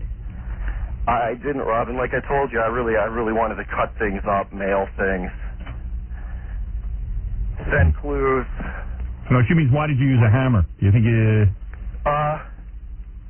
Because it was in a book I read. Oh. Well, everything's come from Cartoons somebody and... else. Yeah. When's the last time you got laid? Last week, Howard. Oh, yeah, so you didn't kill that girl? No. Because she wasn't a hooker? No. Right. It's only hookers, though. A lot of serial killers are only into hookers because they know, A, easy. probably won't get caught, and B, they have some kind of anger toward hookers. Like, did you think your mom was a hooker or something? No, Howard. Your parents married and stay together and the whole thing? Yeah. Church-going people? That'll do it. Well, one of them, but... Yeah. Religious fanatics give birth to the most serial killers because they're so repressed. Yeah. So there's no way I'm going to talk you into giving yourself up or anything, right? No. I shouldn't even waste my time. I know I'm going to get calls after this and people are going to go, Howard, how come you didn't catch him? Has anybody ever been close to catching you? No. Actually, someone... Once when it was in the newspaper, someone joked to me, I know it was you, but, they were joking. Right. Yeah. You think you might be gay? I hope not. Right, maybe you're a repressed homosexual. Were you ever molested? No. Do you have a lot of tattoos? I don't have any tattoos. I wouldn't do that to myself. Right. And do you get high before you do this? I've gotten pretty drunk before. Yeah. A little anal. Anal. Relax that sphincter. Well, I got to say, I wish you would die, but, what can I tell you? Maybe this is sort of good that you're talking about it with me, and maybe it'll keep you under. Like maybe I can't get you to turn Maybe yourself this in. is like a valve, and he'll be able to go another year or something. Yeah, but maybe somehow you won't do it anymore. What about your kids? You want them living in a world with people like you? Hasn't really analyzed it. Anyway, I mean. Yeah. It's kind of lonely though. You can't tell anybody about this. I'm the only guy you could. Am I the only guy you ever told about this? Yeah. Wow. I guess that's sort of an honor. I've told a couple of women, Howard, but they're dead. Yeah. Do you tell them first and then you kill them? Yeah. What do you say to them? Let me. Fun. All right. Let's see. Every now and then you can play the running game if you're out in the middle of nowhere, and we got a lot in the middle of nowhere down here. Right. So, in other words, let's say you're with a woman, right? A hooker. Yeah, Howard. And you say to her, okay, honey, you just had sex and everything. What do you say to her to torment her? How do you break the news to her that she's going to die? It really depends on my mood. Just give us an example. Well, if I wanted to, I could just say Baba Booey, but that would be pretty, No, come on, be serious. What do you say to him? I can say you're going to die. And then what do they do? I like to articulate a little more than that. Mm-hmm. Sometimes I ask them if they think it's dangerous doing what they're doing, if they're worried about things, and they'll laugh it off, and that just pisses me off. Right. And then you go ahead and you kill him. Yeah. All right. Well, there you go. Well, now we've shed no light on this. We don't know how a serial killer is made, and we don't know how to catch him. Yeah, well, you know what? All the experts don't know either, so. Well, here's a guy, just another story. He's out there. It's just, it substantiates my theory. Did you get jealous of Cunanan? Is that why you're talking to us now? No, actually, I was thinking about writing a musical about Andrew Cunanan, but... Guy's a comedian, too. Huh? Guy's a... Hey, some psychologist is on the line. You want to talk to him? Sure. I mean, since you're looking for answers. Sure. Okay. Let's see. Okay, yeah. Robert? How you doing, Howard? Hey, man. Go ahead. Just wondering, how long did this guy wet his bed when he was a young boy? Are you serious, or are you just trying to make a joke? No, I'm totally serious. Did you wet your bed when you were a young boy? No. Didn't do that at all. No. How about starting fires? Huh? How about starting fires? Sure. Yep. You did start fires? Yeah. How old were you? How old were you when you? For people to that get into serial killing to start fires, wet their bed when they're young. Along with the mutilation of little animals, but he said he didn't do that, so right. That's kind of something that was missing. But fires was in your history, right? You could say that. Yeah. Yeah, it's a lot of it starts off as external ways of showing off their anger, and then they move on and go on to bigger and better things, I guess. Wonder why this guy kills. Do you have any guess? I don't know. I think you're right on with something with his family, his childhood. What's he so angry about? Right. You know, unfortunately, he's real angry, and he's out there hurting a lot of innocent women. Yeah. What do I do with a guy like this? Just hang up and forget about it, or is there anything I can? Depends on. I mean, Howard? What are you going to do? Of course, you're not going to turn him in, but. Well, I mean, I would, but I can't. I mean, a lot of people would want to turn him in, but what can you do? You talk to him, try and figure out what's going on. Yeah. All right. That's right. Then I'll probably just hang up. Okay. Okay. Thanks a lot. Thanks, man. All right. Thanks, guys. Thanks, Mr. Serial Killer. Yeah, I mean, want to give us your name? Yeah, I mean, I know I'm not going to get him to turn himself in. I've had calls from people who go, well, why didn't you do something? I go, well, what am I supposed to do? The guy's on the phone. Crawl through the phone and get him? Yeah. They were like, well, why don't you trace these calls? And I'm like, well, I don't have that equipment. Yeah, what are we, the police? I can't even get a phone system that works for air. Let alone a tracing thing. Oh, Jackie's back there bumming out. Oh. First I wasn't buying it, now I think I'd buy it. Nah, I buy it. I bought that guy. Sort of offhand attitude that you have to be a serial killer. Nah, I buy it. When he said Baba Booey, I was hoping he was going to break it. Yeah. Yeah, you horse-tooth jackass. Right. He snapped right back, you know. Yeah. No, I think he was the real deal. Tell you the truth. Okay, Tom, you're on the air. Tom, go ahead. I got a thing in the newspaper about Tom Bernard. Tom Bernard's the guy we compete with in Minneapolis, St. Paul, who is crapping in his pants because now I'm in town. That is the reason I syndicate this radio program, I swear to you. It wasn't an issue of money. It wasn't an issue of anything else. I wanted the credit for my work. Right. I want to be on in Minneapolis, St. Paul, where Tom Bernard rips off my show. And you're loved. Thank you. I want to be on in Chicago with the man queer who tells people that he's the best version of himself. You know, he's the best version of me. And I will take to the stage in Chicago when I kick your ass, and I will sit there and gloat over your dead daddy who must have died from embarrassment. Yeah, this is kind of what the article is talking about. Your daddy's in a body bag. Mm-hmm. What is this article? And the same with Tom Bernard, man, who's sitting there married to his exciting wife who wants to be a high society woman. Evidently, she's a big society climber. Yeah, I heard lots of charity work. Yeah, a lot of charity work, social work. Hey, how about this for charity work, man? Your husband's living in a sham. He's busy stealing everything I ever did.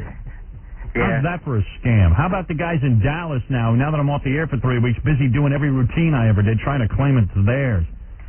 And they got to listen to half. How come they couldn't kick my ass when I was on in Dallas? Now they're all talking about that, and now they can kick my ass.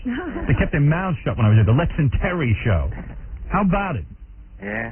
All these guys, all these peckerheads, man, who think they're so goddamn hot stuff. None of them have done anything. And as soon as they get any pressure on them, they back off.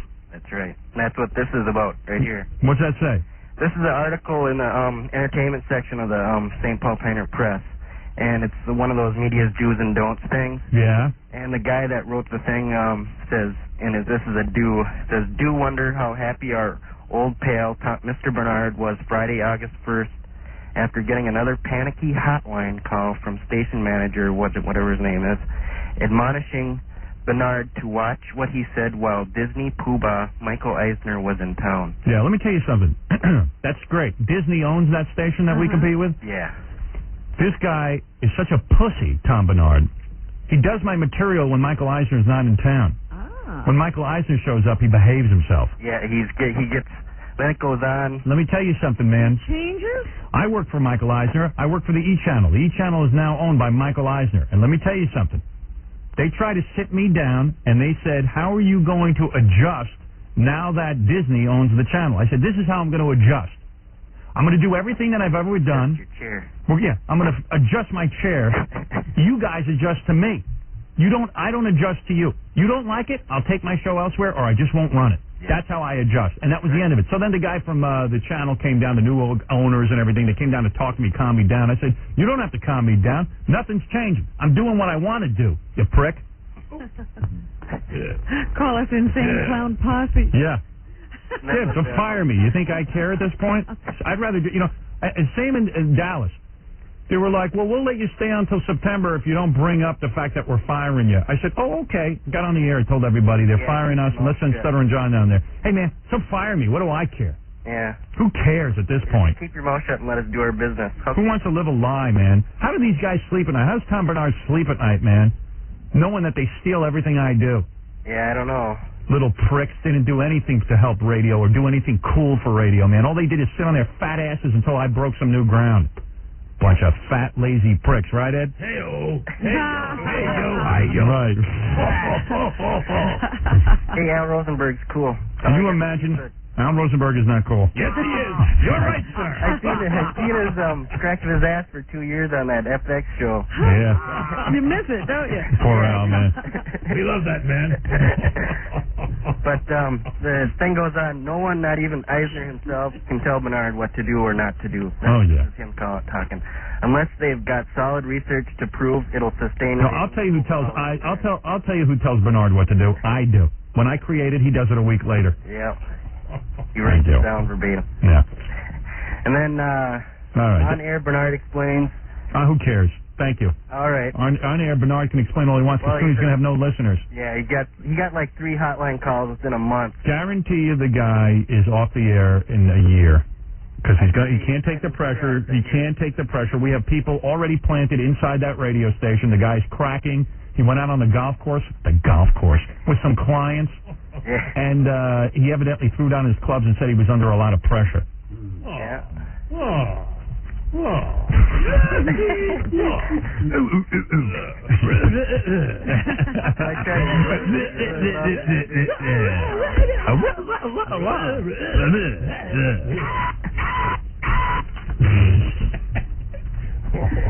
Al Rosenberg might be a lot of things, but he's not cool. All right. All right, dude. Thank you. All right. Unbelievable, man. All these guys, man, how do they live with themselves? And now, another moment moment in Crackhead Bob History. Today, he's Crackhead Bob. But before that, did you know that he was an auctioneer? Are you kidding? Sorry, must have been a misprint. Did you know that Crackhead Bob was a gigolo? How do you like it, baby? Oh, Bob. Want me to dance with you? Bob, you drive me wild. Take me. Take me. Face yourself. Here I come. Oh. Oh, baby. Another moment in Crackhead Bob History. I need a cigarette. On the Howard Stern Show. Unreal. Did you like that song parody about Malcolm Shabazz? Yes. Yeah? I know. What'd I do with that? Hold on, let me just... Let me lay that on you.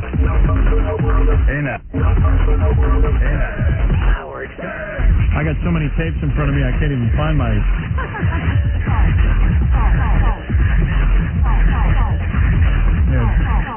Try this one. Yeah, I got it. Malcolm Shabazz, yeah, he was upset. I guess he heard voices in his head. He toasted Grandma like a marshmallow. I guess he's just another psycho. Psycho, psycho, psycho, psycho, psycho, psycho,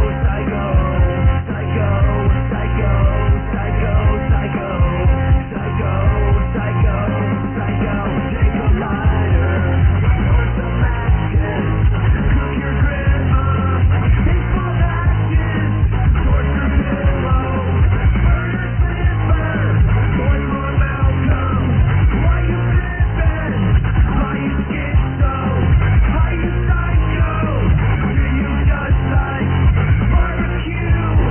I love the fact that they photographed him with that big garbage bag over his head.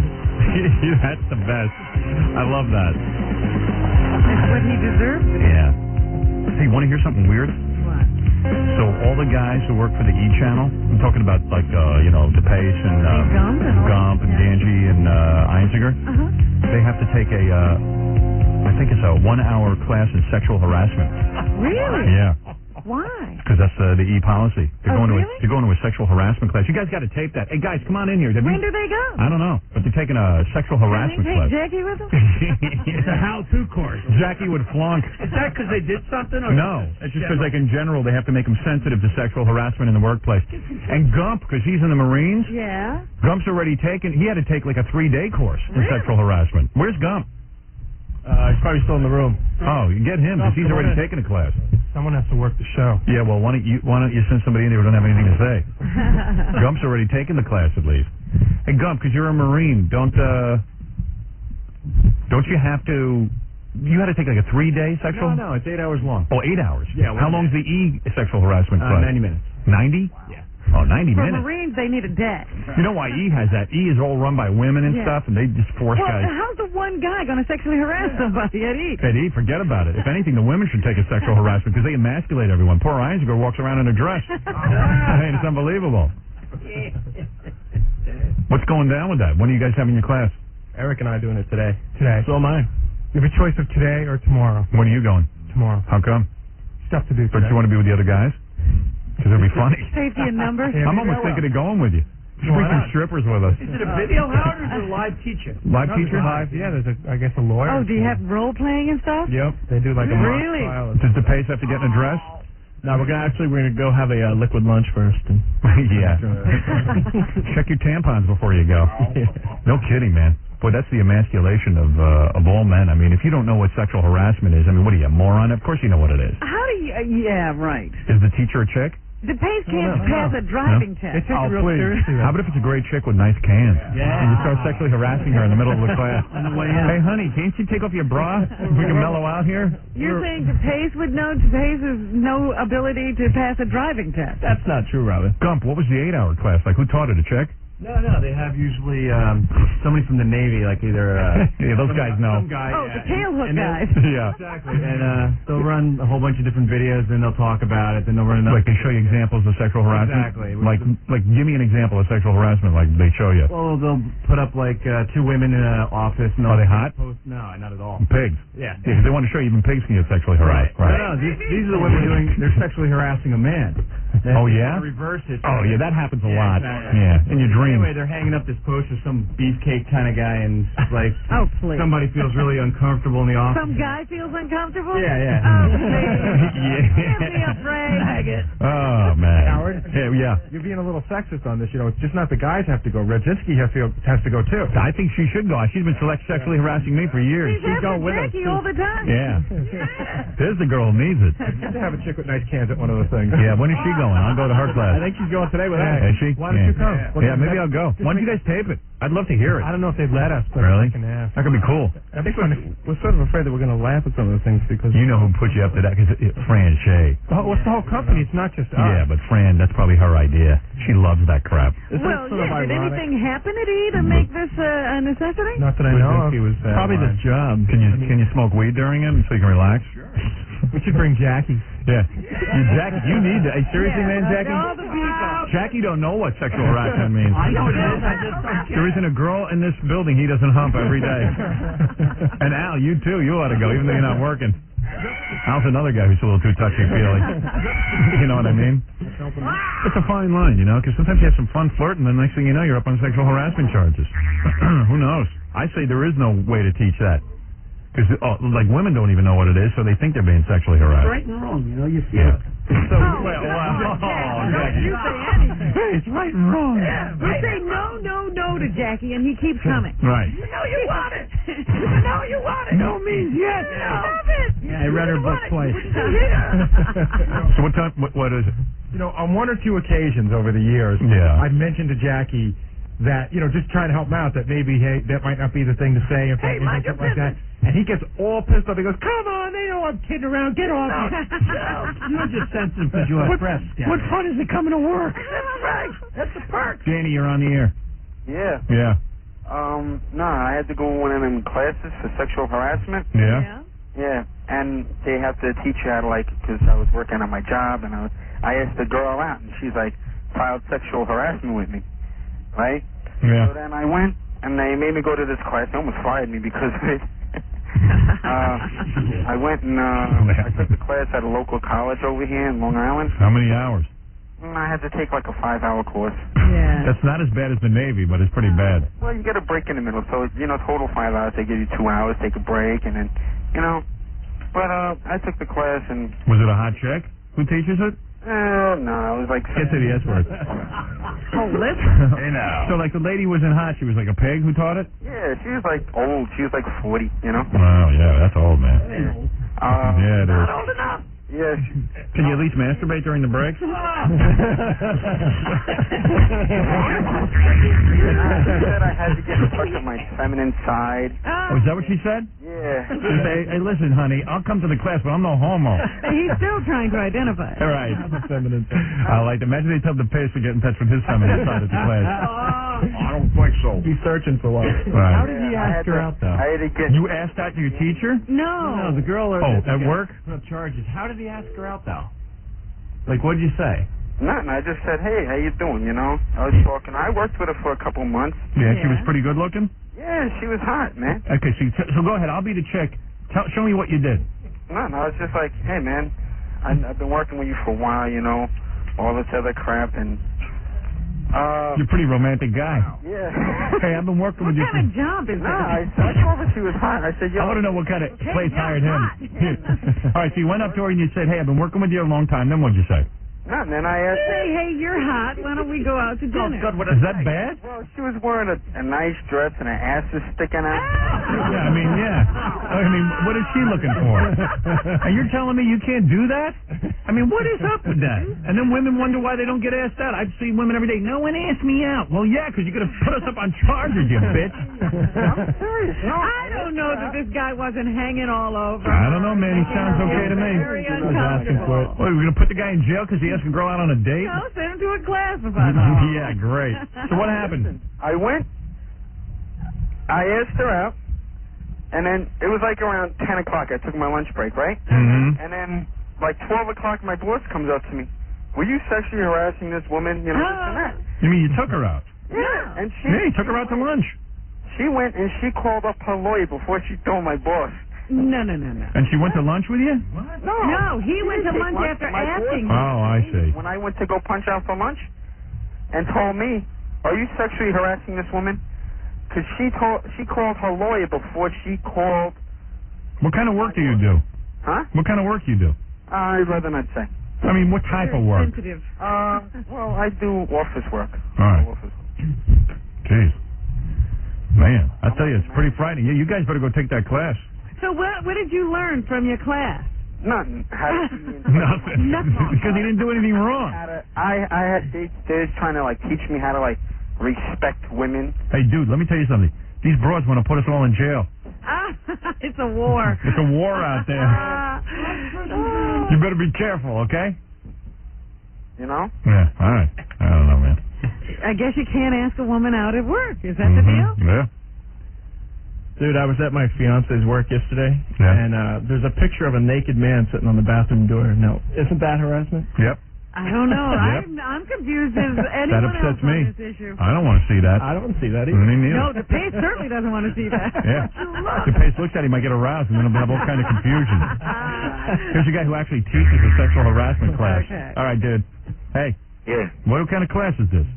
Okay, what I do is I teach a sexual harassment information course for OEO for a city agency. Yeah. And what you heard the last caller? What he did, was that bad? Yeah.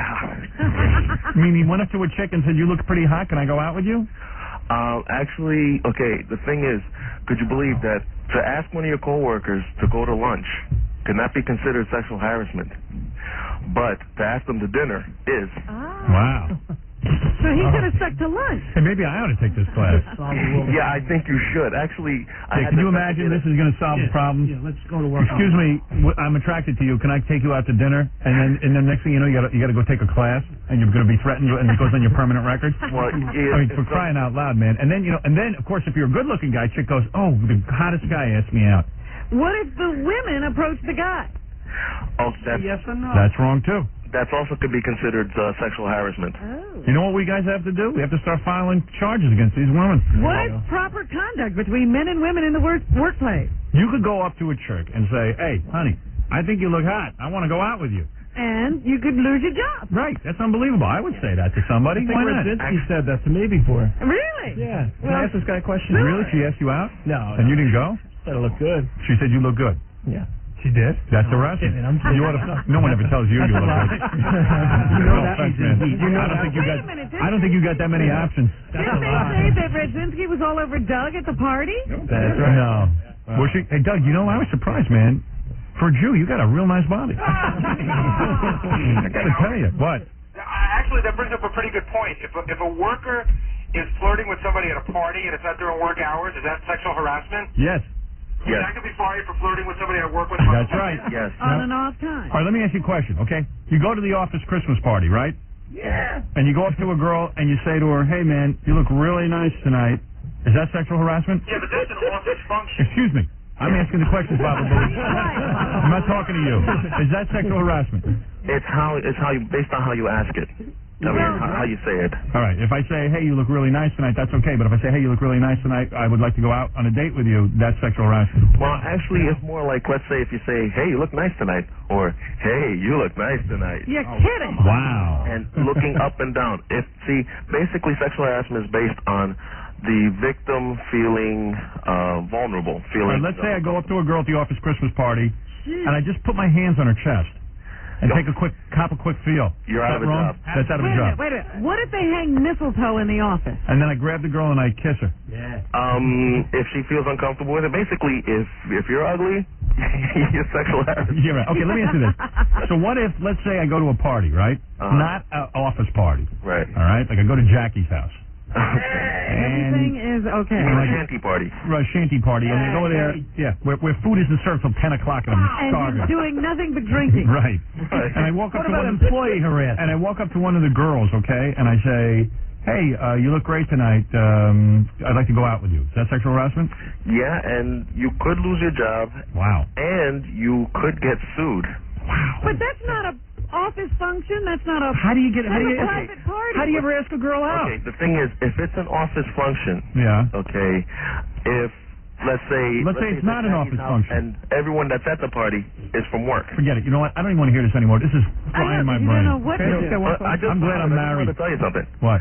Could you believe I had to investigate 2 cases where 2 guys lost their jobs working for New York City for having your radio show on in the office? Yeah, I get letters about it all the time.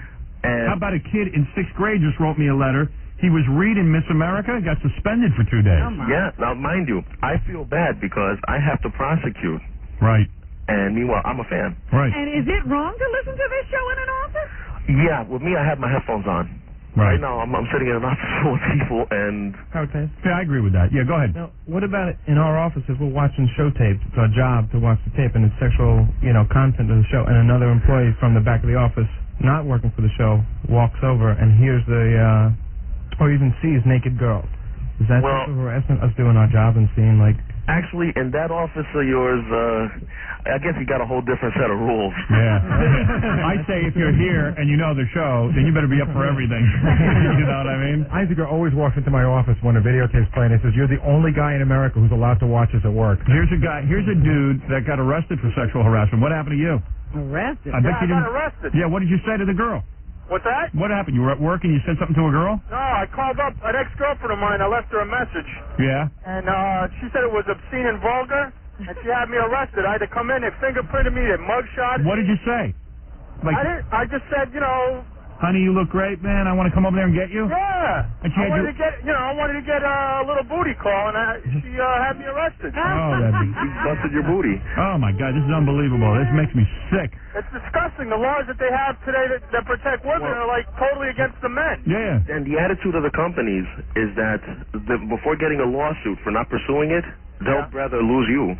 Yeah, right. The company's just like, hey, let's get rid of this guy. He's trouble. I never what is had it? a record in my whole life until she came along and just had me arrested. I had a clean record. We had such a weird incident at our company Christmas party about 3 years ago, but going the other way, there were these 2 women that worked here, and they were sort of dry humping each other, and they sort of fondling each other's, upper bodies and stuff. And a couple of guys were watching the stuff, and nobody really said anything, but I mean, look what they were doing. That's sexual harassment. I mean, could we have gotten in trouble for that if we'd have said anything? It sounds like you get in trouble for anything. You can't even have fun anymore. If we just said, wow, that's... hello, you look nice today, or you look nice today. Yeah. If 2 girls are kissing each other and touching each other's breasts, and you go, wow, that's I really say you're cool. allowed to jump on top and do stuff to them. Actually, if you're at an office party, go ahead. Okay, if you're at an office party, the girl to go for is the one sitting with her naked ass on the copy machine. You're a That's comedian. the one that probably won't report you. Yeah. Well, I don't think those 2 would have reported anybody. Here's a guy got fired for sexual harassment. What'd you do? Oh, man. I was working in a gym. I'm a personal trainer. Go ahead. And this girl was working out, right? Go ahead. And she looked pretty bad. And then she went in, she takes a shower, she comes out, she's got makeup on and everything. She's walking by, and she looked great. And I go, wow. And she turns and she looks at me and she goes, what'd you just say? And I go, well, you look pretty good, with makeup on and stuff. Right. And she took it the wrong way. 5 minutes later, the head guy's downstairs, and I get fired. Oh. Wow. No questions asked. Oh, my Just God. to tell her she looked good for wearing makeup. You know what this is, man? This is a way for ugly girls to get even with the world, dude. That's all this is. That's what's going on here. I don't think ugly girls are the only ones who file these suits. 9 times out of 10 there are, Robin. I've researched. What did you say? Most of the cases that I investigate. Go ahead. There's no such thing as ugly girls and good-looking girls. Basically, most of the cases are filed by women, and it's women with basically that have attitude. I mean, there are some women that have an axe to grind. Yeah. But they come in all shapes, sizes. Yeah, this has gone too far. This This has gone completely the opposite way. In a jail lunchroom, if you know what I'm Here's saying. sexual harassment. The guy's in a hiring position, walks up to a woman, and he goes, "You better give me some goddamn sex if I'm going to hire you, honey." That's what I always thought. That's sexual harassment. Guy walking up to a chick and going, "Hey, man, you look pretty nice. Can I go out with you?" And she says no, and you say, "Okay, fine. That's it." Well, what about that guy? Especially, let's say it's the guy who delivers the mail. Yeah. If he just says, "Hey, you look hot," to the secretary, she can tell him to get out. Then this is the first time anyone ever told her she looked hot. What about that poor guy who was just talking about the Seinfeld episode? Hey, look, what I saw on TV that's last night. ridiculous. And sleep with me or you're fired. That's sexual Right, harassment. that's That's it. The case closed. This is Actually, ridiculous. you'd be surprised. But anyway, listen, I have All right, to go I now. got to go too, okay? I just want to say hello to all the employees of the New York City Housing Authority. All right, thank you. All right, bye. All right. Thanks, guys. All right. I don't want to talk about it. I didn't know you guys had to go to that today. Yeah. You have any specific questions you want us to ask? Yeah. How come E is making the guys take this when it's a bigger ripoff? No. You want to ask the question, what is the appropriate way to ask for a date in the office? Right. Like, I want to ask girls out in the office, how do I do it? I'm sure that they're going to say there is no appropriate way. So what if I have a lawyer do it for me in the third person? We've got to be careful how we ask the questions in the sexual harassment. Yeah. Yeah, not to harass the walking loose. All right. I've had enough of this. Just, I need a breather. We'll be back, and we're going to do the news for you in just a couple, okay? What we do now is they're writing specifically for the person. I'm Take a like look at a star. Do I have to say star of Melrose Place? I'm a star of Melrose Place. And you're listening to the guy who usually watches me on TV with his pants down his ankle. That's a nice look. Hi, I'm the very gorgeous. Oh, okay. Could we put even better? I'm the beautiful, gorgeous, sexy. Oh, it says it. Oh, please. Insatiable. If I weren't married, how we're married, I still wouldn't date. No. What? No. You wouldn't date Howard. I still wouldn't date Howard. No, I'm not saying that. No, he wrote that. I'm not going to say that. I'll say the first one. Hi, I'm Heather Locklear, star of Melrose Place, and you're listening to the guy who usually watches me on TV with his pants around his ankles, Howard Stern.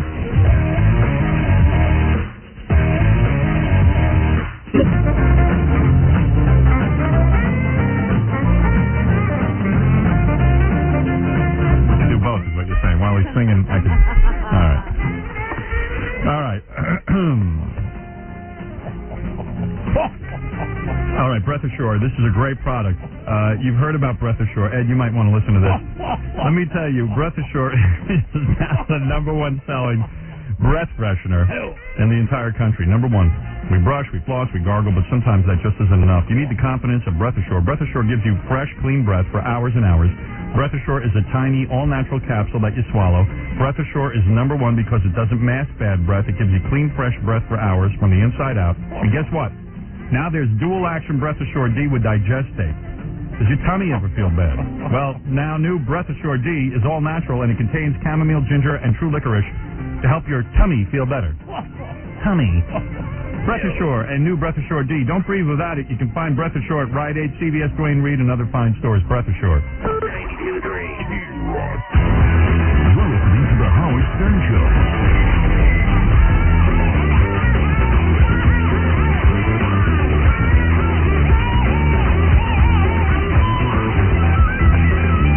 You know, that tape I played early this morning, the tape about asking people on the street if they would support a bill that said that Jews have to put Stars of David after their name in movie credits so we can figure out how many Jews are in the movie industry. Yeah.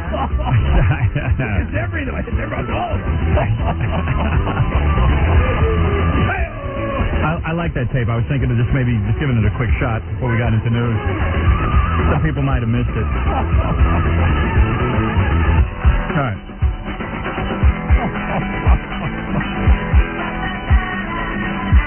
Just singing that song.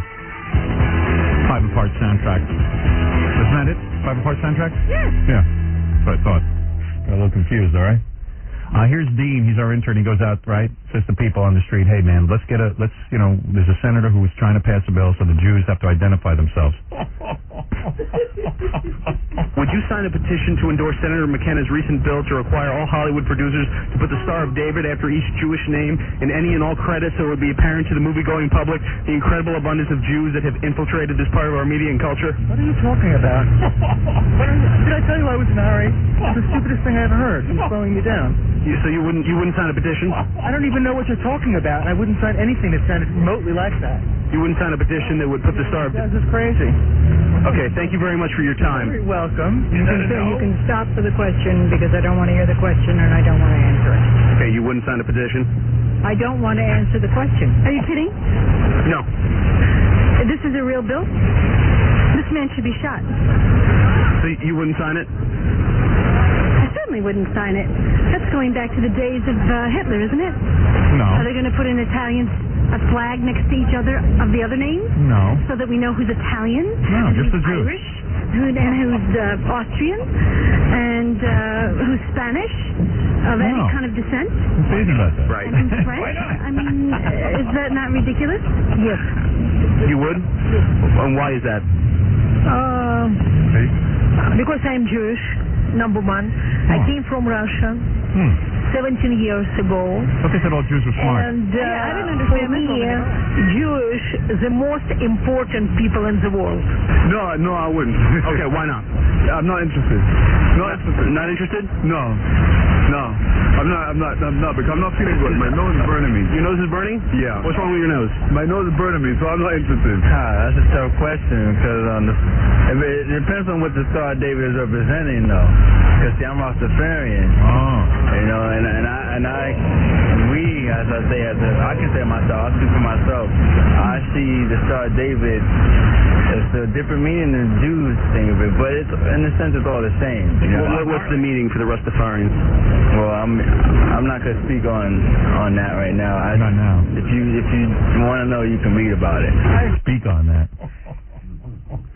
So some people would support the bill having the Jews identify themselves, and some vehemently said no. I like the guy whose nose is burning. When a guy tells He you, doesn't even want to be bothered with this. when a guy tells you his nose is burning, what does it usually mean? I don't know. Bad crack. Well, yes, sir.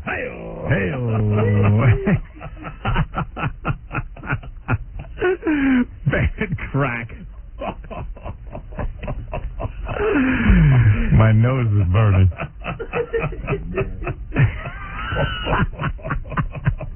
Shut up, Ed. Okay. All right. Right you are, oh great one. So many people on the phone I didn't even get to. There was a guy who's been videotaping women having sex without them knowing it. And, How does he do that? yeah, a guy got fired for having Playboy pictures on his screensaver at work. So many different things. See, I got your interest, didn't I? We both got your interest. Anthony. Yeah. You videotape chicks at having sex with you? Yeah, sure. Who's It's Howard. Okay. Hey, what's up, guy? What do you do? My office. Hold on. Okay, go ahead. Close the door. Yeah, you better close both doors. So what do you do? Like, you get them into the bed and then you hide the camera somewhere? Basically, I wrap up the camera in a towel and just with the lens part out. And then when they come into my bedroom, I don't let them really get a view of that way. I kind of stand in front of it and block it until they're on the bed. Right. And then what do you do? Well, we have, various sessions, and we'll play fantasy games. I called yesterday because I thought it was pertaining to yesterday more. It seems to pertain to every day on this show. Fantasy games. Yeah, right, exactly. So, Right. the one that I have is one of a spanking episode, that she is a bad girl because she came home and forgot her book. So I play the daddy and... Send us all of them. No, don't send it because this is wrong. You shouldn't do this. Oh, yeah. No, Well, it is legal because one person knows that. It is legal? All right, then send them to me. Is this illegal? What? Is that illegal? No, it's legal. Robin's saying it's legal. I have to think there's something wrong with it. It's not fair, but the law says Right. that as long as one party knows about the videotaping and they're in the videotape, I guess it's okay.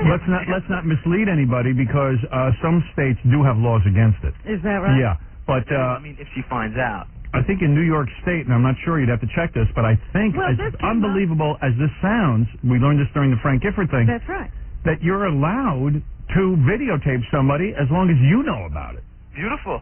Beautiful. I mean, There's no problem. yeah, I always thought that was wrong, but Yeah, evidently... that's what I thought. You know, I show my cousins and my friends. And See, you're saying, how does a law like that happen? And you say, well, you know how that happens? Like 60 Minutes wants to go out and do investigative reporting, and they want to catch people who are doing insurance fraud and stuff. But there's no, like, technicality, like, only if you're associated with a news program? No. No. Evidently, if it's a law for 60 Minutes, it's got to be the law for you. So as wacky as this sounds, and I can't even believe it. I just find that despicable. Right, it's bizarre. It's bizarre, but here you are doing it, and... Bingo. And also... And I don't know that it's wrong. And I really think it should be. Right, so, like, these guys are talking about sexual harassment, this and that. Because I have a small penis. I don't want anybody videotaping me. If you get him on, if you get the girl on tape, can she say that you sexually harassed her, even though, like... No. She can't, right? That's no, that ain't sexual harassment. She's a willing participant. Partner, right? Yeah, no, that's probably good. That's good evidence. That's what I'm saying. These guys should, tape the conversation. See, in a way, if you ever get caught, you say, hey, listen, man, I don't want some girl accusing me of rape or something like that, so I videotape all my encounters. Right, and she's definitely not complaining. See, then it's a good thing. Yeah, loophole. It's funny. It's funny. You have to think those things through. Yeah. I'd like to see that. Well, Dominic says he knows the law on this. This is the bloated attorney. I'll come down one morning and show you guys if you really want. Yeah, I want to see it. Dominic, hi. All right, so you're pretty close. In most states, it's illegal. Okay, New York. What about New York? Well, New York is now a split decision. We originally thought that absolutely was okay.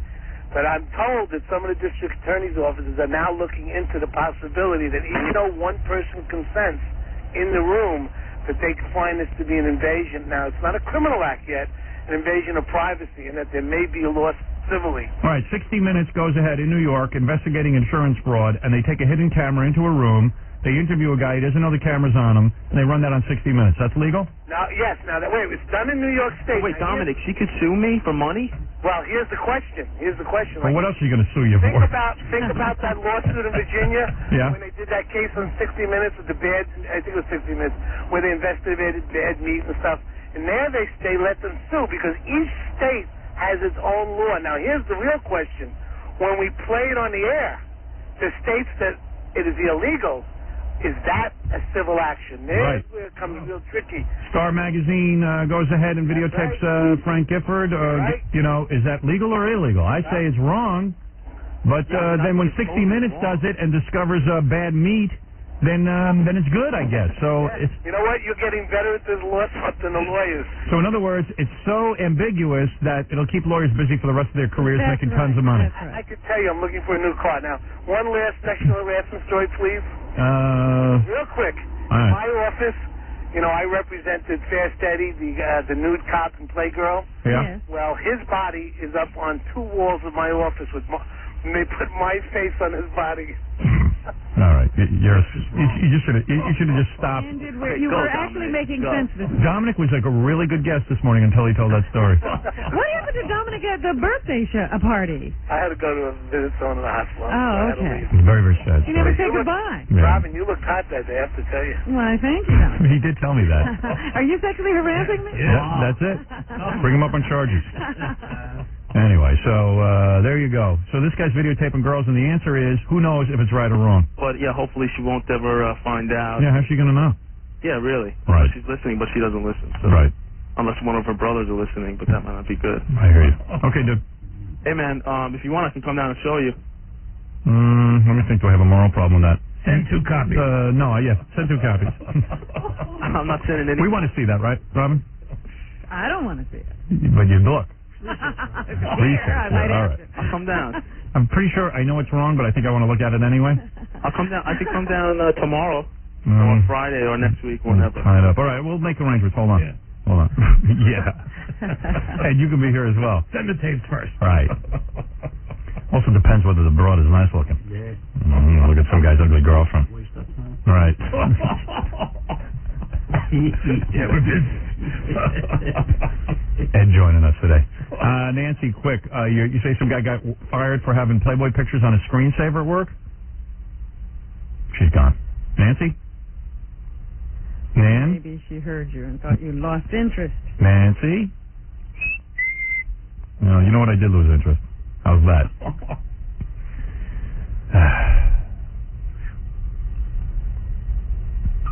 Melrose Larry Green's having a rally in Dallas on Friday. Why are you telling us? I don't know. He wanted to get on, but he's gone too, so forget it. All right, so we pretty much went through everyone. Yeah. I think I had left with some guy who wanted to agree with Ted Turner. Says white people are a minority, and that blacks are reproducing very fast. Oppressed? Yes. Are white people oppressed? Definitely. Why? Why? I'm a 45-year-old white Anglo-Saxon male who's been in the workplace since he's 17, been passed over for jobs because I'm white, and black people get the jobs, Latinos get the jobs. And we are losing our production because we don't reproduce and have social programs supporting us, such as the black... No, I don't want to get into this now. It's bringing my head down. Angry. Another cocktail. Nothing sadder than a white guy who can't figure out how to make a living. Wait a minute. They're gonna blame the blacks. Like the blacks have something going on. Yeah, they're taking it all, boy. I tell you. Hey, anyway, want to hear something weird before you say this is news in a way, and this concerns you. Guy calls me up, doesn't want to come on the air, tells me that he works like in a pharmacy or something. He tells me that there is a main computer. You talk about invasion of privacy. He starts telling me which celebrities have herpes, because they have herpes medication, and it goes into a main computer, and you can look it all up if you work in a pharmacy. Is that right? It blew my mind who has herpes. Really? Blew my mind. Yeah, I got to tell you some names off the air. I don't want to say it on the air because God forbid this guy's full of it, but there's only one way to test it. He tells me that, like, he can tell which person gets which medication and all this. He's telling me that you, Robin Quivers, yes, just applied for a diaphragm. Is that true or not? Is he right? Well, not long ago, yeah. Wow. So the guy's on the level. Oh, that's disgusting that you could find that out. Yeah, he knows. He says Robin just went in for a diaphragm. Oh, that's funny. Wow. So it's true what he's saying about other people. That's right. And he gave me a list of what everybody's on. Because I think I saw this fax, and he said, I know a little bit of information about Robin. Hey, Gary. Is that one chain? Hey, you got to hear this guy. Wait, Gary, get the guy on the phone, okay? I'm getting out of that all right. chain. Tell him he's got to come on the air. Is it one chain or are they connected? No, it's all connected. Computer? It's a central computer. Like an internet It's not just the chain, so you have nowhere you can go. What are you using a diaphragm for? Do you like it? Sometimes. Don't you think it breaks up lovemaking? Sometimes that happens too, yes. Did you find it very slippery once you put the gel on the diaphragm and try to fold it in half? It's loose all over the place. Ever have your boyfriend put it in for you? No. I used to have a girlfriend in Princeton, and I was in charge of that. Really? And you could do that? Yeah, I was good at it. I never like to I was pretty good leave at it. that to anyone else. Yeah. I like to try to make sure it's in the right place myself. She liked it because she felt it didn't break up lovemaking, at least like I was It was involved. part of the act. Yeah. Were you doing it for you, Howard, or for the next guy? I was probably doing it for the next guy. I'm embarrassed. I'm so small, and I was telling Robin this, and she's going, well, then you're not, how can You're that not be? getting past it. Yeah. Okay. Let me make sure that this guy doesn't say anything stupid. Hey, Rob. Yeah. Okay, all right. I'm just going to ask you questions. Be careful. I don't want you to give out specific information about specific people. Right. All right. You work for a drugstore, right? No, my friend works at a pharmacy. Okay. So it doesn't matter what pharmacy you work at, you're all tied into the same computer? Her company is tied in all around the country with every other company that they have bought, acquired, or otherwise. All right, so they have to be part of that chain. Right. Okay, so... It's not like all right. not like I know what chain it is now. Right. I'm not going to say that. All right. It's not like over the internet or anything. It's an intranet. It's like inside. No, I hear. It's a self-contained network. Right. So when you got the diaphragm information on Robin, now she knows not to go to that drug chain or anybody in that drug chain because you guys could all share that information. That's right. Okay. You never know. Right. But so there's other things. All right. Now, don't mention the celebrities. Right. But mention some of the things you know about them. Like one female celebrity that you told me has herpes. Yes. All right. Very good. You know her. And I know. I read the name. I know who you're talking you about. like her. I do too. That's right. I know you do. All right. Then there was anymore. Right. Wow, that changed my whole opinion. You won't ever be touching her, huh? Right. And then what about some other? You think her husband knows? I would hope so. Jeez, I ought to tell me. He's married. Well, I feel obligated now that I have information. It's not your business. All right, I won't say anything. I'm not going to say who it is. I could be your pharma CIA hole. You're not kidding. And so, when did Robin apply for her diaphragm? This was a couple of weeks ago. Right. That she got it. Right. No, it's been a couple of months. Oh, really? Yeah. I guess it showed up a little late then. No, he knew. But one guy is, well, he's on sleeping pills, somebody. Right. Another famous actress, younger, she has heavy acne medication. Yeah, heavy acne medication. I know who that is. And another actress, she's on Fen-Phen. She recently had a baby. Yep, there. And, she's trying to lose some weight. Yeah, he's got every. Look at the kind of information. And I have all this information. Yeah, and I can keep it coming to you. All right, please do, because I love it. Yeah. You got to give me the hotline. As a matter of fact, there's one person on there who's on my scumbag list. I might just. It might just fall out of your mouth. Yeah. Accidentally. Right. Well, I was going to say the Fen-Phen story. I know who it is because Mike Walker told me that one. Right. Well, I might tell Mike Walker all this stuff. Hey, thanks, dude. All right, man. All right, bye. Well, I guess I will be using that chain. Yeah, that's what I'm trying to tell you. That's disgusting. Yeah, and you got to be aware of, that's why, the little drugstore on the corner sometimes is the way to go. That's the way to do it. I have for a long time sort of supported the idea, anyway, of, like those small video stores. I get the mom sad. and pop operation. Hempstead, Long Island used to be a really cool place to shop. It was all little mom and pop stores, and I always got kind of sad when I saw the malls come in and everything. I always got sad. Always thought that was kind of the end of all privacy. Shut up, Ed. It is. Yeah. But even small hardware stores and small drugstores a lot of times become part of these chains too. Yeah, well, that's what he's saying. They own a lot that you don't even know. So because they're little independent that they stores. own is in this central computer. And that information get into the wrong hands. I mean, it's in that jerk's hands. Imagine what everyone else. Excuse me, you can't hide the information. If you're part of an. Where's Ed McMahon? He stepped out. Can he just talk? Okay. All right. What did you say? No one wants to hear from you. Okay. All right. They're all tied into insurance. If you have insurance, they'll be calling the insurance company if someone has access. Like I said, where's Ed McMahon? Okay. That's a white Mr. T. All right. Yeah, bring back Mr. T. How is Mr. T? Does he still have cancer? He was supposed to be recovering, but I haven't heard anything. That's called the drugstore guy. He'll know. Feeling much better, Howard. Feeling much better. You better hope he lives. The only impression you do. It'll be a retrospective. I heard they changed his name to Mr. C instead of Mr. T. Is that true? Okay, let's go to the news with the beautiful Robin Quivers, who is dressed in a provocative outfit today with a tight-fitting... Oh, that's right, sexual harassment. But it's radio. Can't I describe what Robin's wearing? I thought you'd just say, well, we just learned she has a diaphragm. What is that, a leotard? You robbed That's me. just a little top. How often do you use it? You don't use rubbers? You use diaphragm? No, sometimes I like to have a little extra protection. Oh, so you use rubber and diaphragm? Sometimes. I don't know if I can handle you. And rubber gloves. You know what? A rubber and a diaphragm. Well, they're never mind. Can I just say something? My secret. Why are you using a diaphragm? I'm assuming your boyfriend's faithful and everything. Who knows? But he could have some disease That's or. not the point. I use a diaphragm for other reasons, and I'm not telling. Time of the month, right? Keeps everything. Is that right? Time of the month can't be. Saving the best part for her husband. Shut up, Ed. No, it's Mr. T, I think. Who is that? I think that was Mr. T. Raymond Burr. Raymond Burr. She just likes company. No. Explain to me, why the diaphragm? You got it. Oh, period? Yeah. You have to have sex during your period now? This is a woman who didn't have sex for 10 years. Now you have to have sex during your period? Every day counts? You're catching up. Look at her go. Catching up. Was that right? Yeah, I never knew that.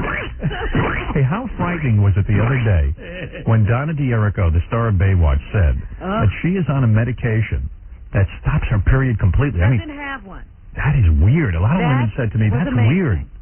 What was the drug she's on? Depo-Provera. Depo-Provera. Depo, I think it is. Depo-Provera. Is it? Yeah. I don't know what it is, but hey, it's great for a guy, but you've got to figure that's doing something to your body or doing something to your health.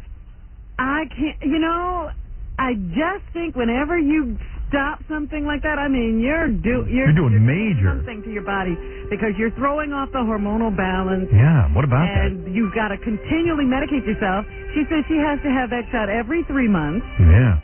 I mean, it's great for the guy. This is something that sticks in your body and just stays there for 3 months at a time. Doesn't your period sort of like when women stop? It flushes out your body. Yeah, and doesn't keeps things regulated. And doesn't it also like keep you from growing hair on your face and getting male characteristics? Obviously, she doesn't have that problem. No way. But so I'm saying, it's not causing her to become masculine. But I mean, even the patch freaks me out. Yeah, that thing they used to put in your arm. What was that called? That was Norplant? I thought those 3 little rods. Norplant. Like they were giving that to young black and Hispanic chicks who were just having babies. Yeah, couldn't take a pill. They couldn't remember to take their pills, so they were doing that. But so that, what the hell? That's good. But I don't know. But now they got something for rich white women. Yeah. They have to keep husbands happy with money, I guess. I tell you, take enough of that Doroprevin or whatever it's called, and I think you grow a penis.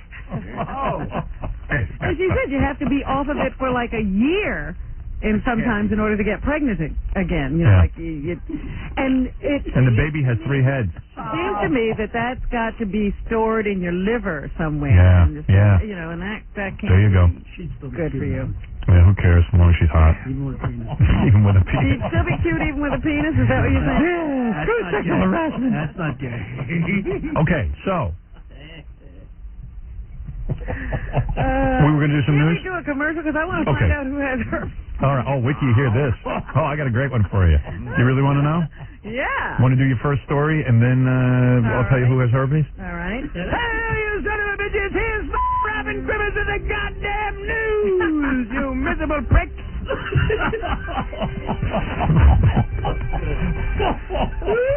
Wow. 2 cops are being investigated for allegedly beating and sodomizing a Haitian immigrant at a Brooklyn police station. Abner Loima was arrested early Saturday morning after allegedly throwing punches at police officers trying to break up a fight outside of a nightclub. From his hospital bed, Loima told the Daily News that he was beaten by officers as they drove him to the 70th Precinct Station House in Ocean Parkway. They raped him with a broom, right? At the station house, he said he was called racist names and taken into a bathroom. There, he was stripped and assaulted by officers who sodomized him with the wooden handle of a toilet plunger. Is that gay, you think? Yes. I don't think so. What do you mean? Why are you messing with the guy's lower region? I don't know. But I don't think that's gay. Is that, restraint? First of all, that's only alleged, by the way. We should say. The cops have only been accused of doing that. Officials say Loima is in critical but stable condition at Coney Island Hospital after emergency surgery to repair a puncture in his small intestine. Now, how'd he get that? No, the wounds... Small intestine. The wounds are... indicative of something like this happening. Family members say Loima had no bruises or injuries when he was arrested at the Club Rendezvous. Resisting arrest. The 2 officers have been placed on modified duty. Duty. They're not allowed to go into the bathroom. That's funny. They put him on duty after they raped a guy with a broom. And they have taken away their guns. Right. And their brooms. And their plungers. So, okay. Okay. Right. Oh, we're off the air. Good. Okay. So guess who has... okay. Come in over this radio.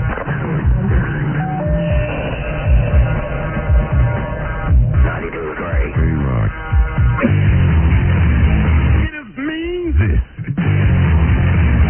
It is base. Is. It is downright low down. The Howard Stern Show. I'll say. It is downright low down.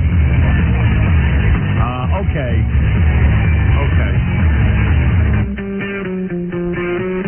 You know, when Malcolm Shabazz, the 12-year-old kid that lit his grandmother on fire, you know, they show those pictures of him with a big garbage bag on his head?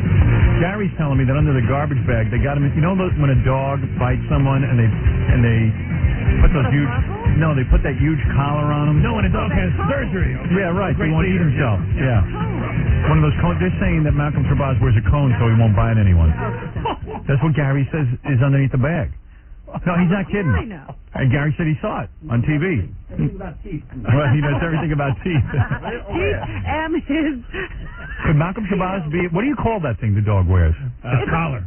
No. A Victorian collar. A what? A Victorian collar. And where did you see that? Now, Howard, this isn't the paper bag thing. This is what the first time they brought him into court, they had this thing it fanned out and it went all around his from his head on up, from his chest on up. And it was Would it be funny if we put Gary in one of those every day? What's funny about that? It doesn't look funny. How would I function? I'm just kidding. About as well as you do now. How would I function? Yeah. How would I function, boss? I don't know how I'd do it. Oh, dear. That's funny. Baba Booey. Not as good as you do now. Why don't you have Gary lead a sympathy parade on the street and have a bunch of people wearing those things? So don't you have something to do? Would I be here? Don't you have to go join Johnny in Malibu? Overstay. Yeah, right. Okay, let's get to the rest of the news. Yes, Howard. The UPS strike continues, and now businesses are beginning to hurt from lack of deliveries. Here is... The UPS guys have been out of work a long time. Right, Ed? Here is... you may have already won. Pat Garbiras, who is the director of sales for Ultimate Pictures, which is some kind of a porno place. They say X-rated videos are on, production of new X-rated videos are on hold because of the UPS walkout. And the actors and actresses in these films aren't the only ones being affected. We have cameramen, gaffers, the lighting crew, video techs. Is this really a good example of people being hurt? Hey, it's a business. Yeah. Anyone that has anything to do with a production is going to find their work work very slim. Yeah, I guess the whole sort of sex industry gets hurt. Because, UPS... Did you realize it would be that deep? It would go that deep. Wow. I mean, people are playing with themselves to last month's filth. They can't get any. There's a tragedy. Well, there's a horror.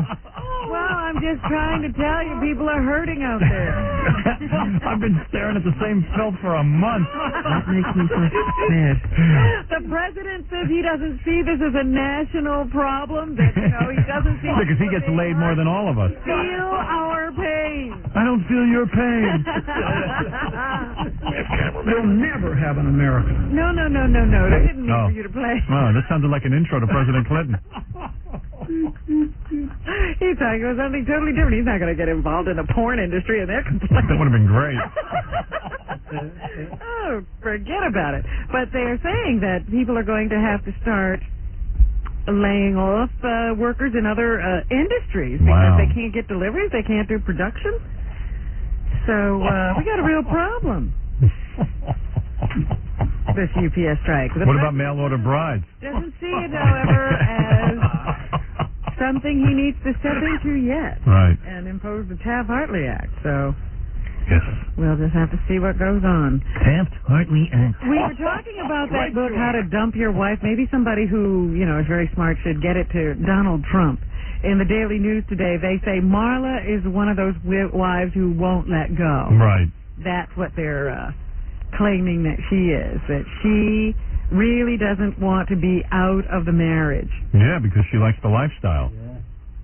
And Donald's friends are saying, look, if you're smart, you'll just get on with nice, agree to do whatever Donald says because he's ready to be very nice to you and do even better than your prenuptial agreement as long as you don't fight it. Right. But if you fight, he's going to come down hard. That's a tough one. So what would you do, Robin? Would you fight or would you be nice about it if you were the woman? Well, you got to figure, does she have a leg to stand on? None. She has a prenup. It's pretty solid. She better be nice. Say? Right. What did he do to coerce her into signing something she didn't need to sign? She could claim she's an idiot. Everyone believes that. Well, that would be true. Yeah. I'm as stupid as a wall. Your Honor.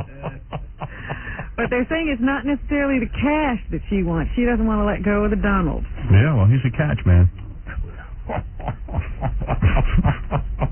It's great to have broads fighting over you. So Donald is taking the case to court. Right.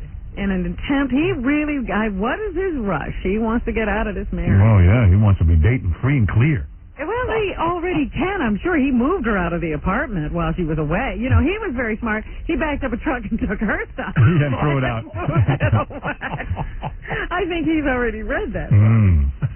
But, yeah, they're saying she doesn't have much of a leg to stand on and that she better not fight too much because she probably is set to get something like $2.5 million, and he's certainly prepared to be very generous to his daughter, Tiffany, who is their child together. And he said even this legal wrangling will not make him take it out on his daughter. He will only zero in on Marla if she gives him a hard time.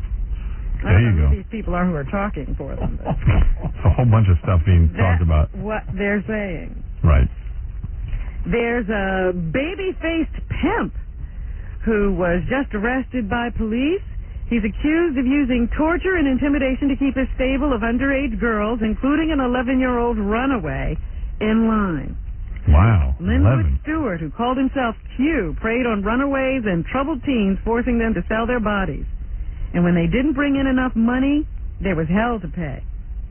A 14-year-old who worked for Stewart for several weeks told police he once tied her to a basement pole, poured baby oil on her, whipped her with an extension cord, and burned her with a cigarette before carving a Q in her upper arm. Why baby oil?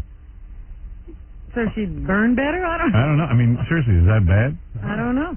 Hey-oh. Man, 11 years old. Turned him out on the street. That guy's going to rot in hell.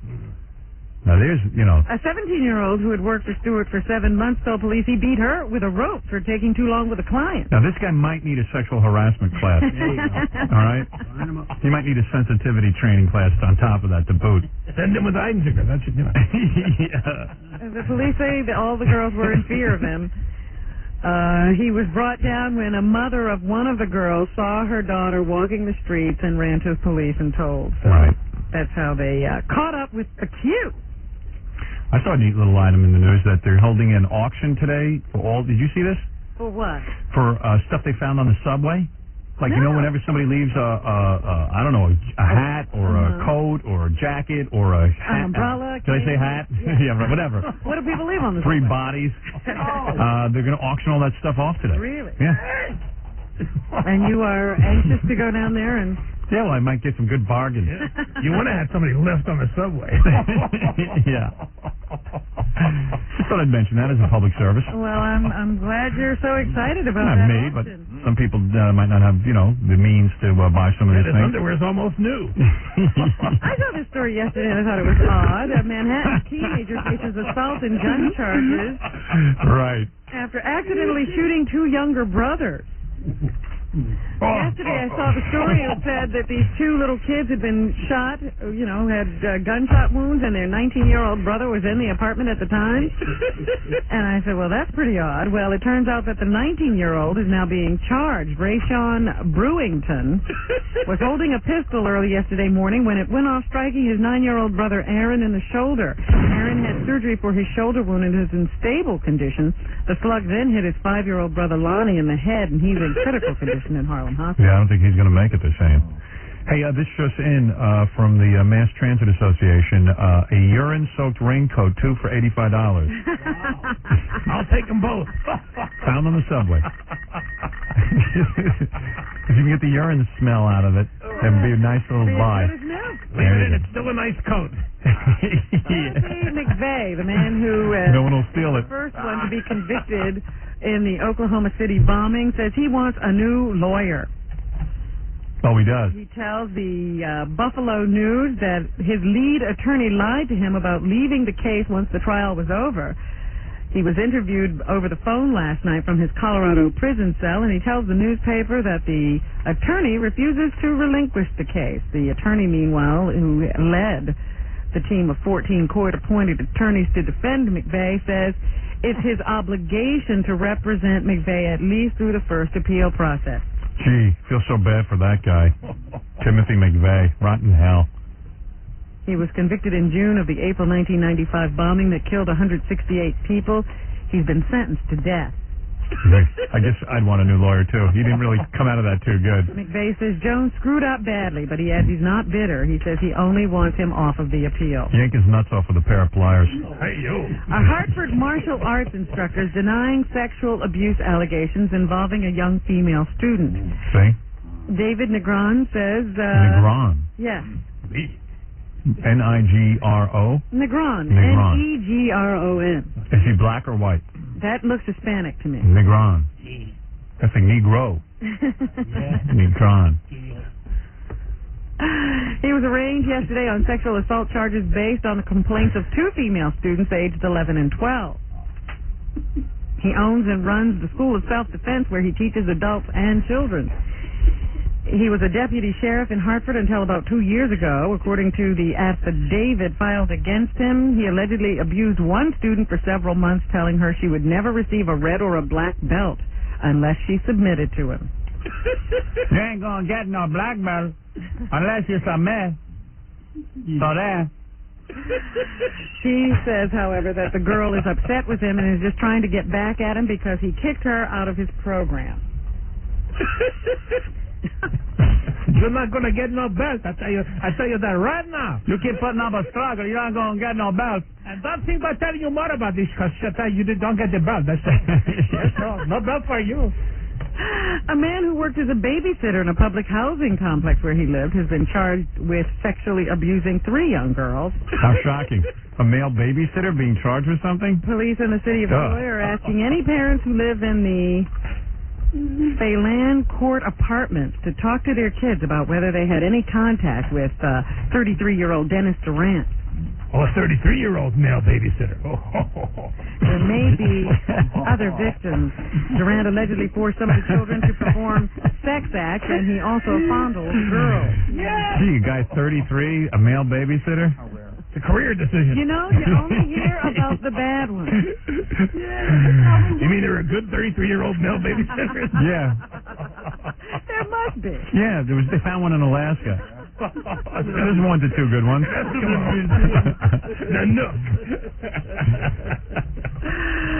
Is it a foolish prank or is this murder? Go ahead.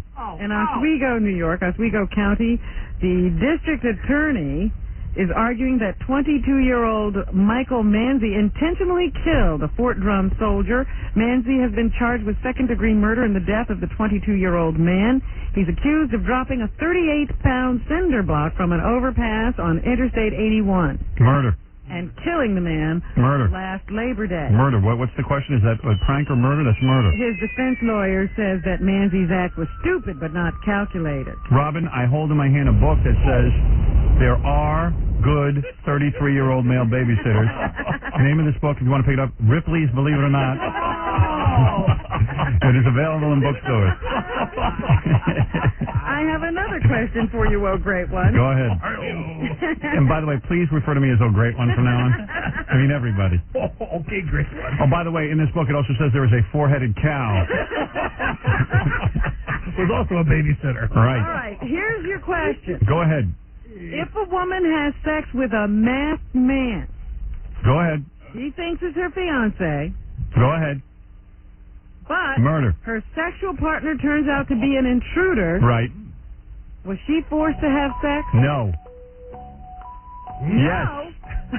Yes. Maybe. Hold it. I'm asking the magic 8-ball and it's cloudy. Wait a second. Shake again. Ask again. Okay. If a man, yes, that's a rape. Not according to a judge. No, that is a rape. That is a rape. What? How could that be? Oakland, outside of Pontiac, Michigan. Why is it if a guy goes up to a woman at work and says, hey, can I ask you out on a date? I think you're very beautiful. That's sexual harassment. And you could lose your job. But why, if a criminal comes into your home with a mask on and, gee, you mistake him for your partner and you have sex with him, that isn't rape? That doesn't make any sense.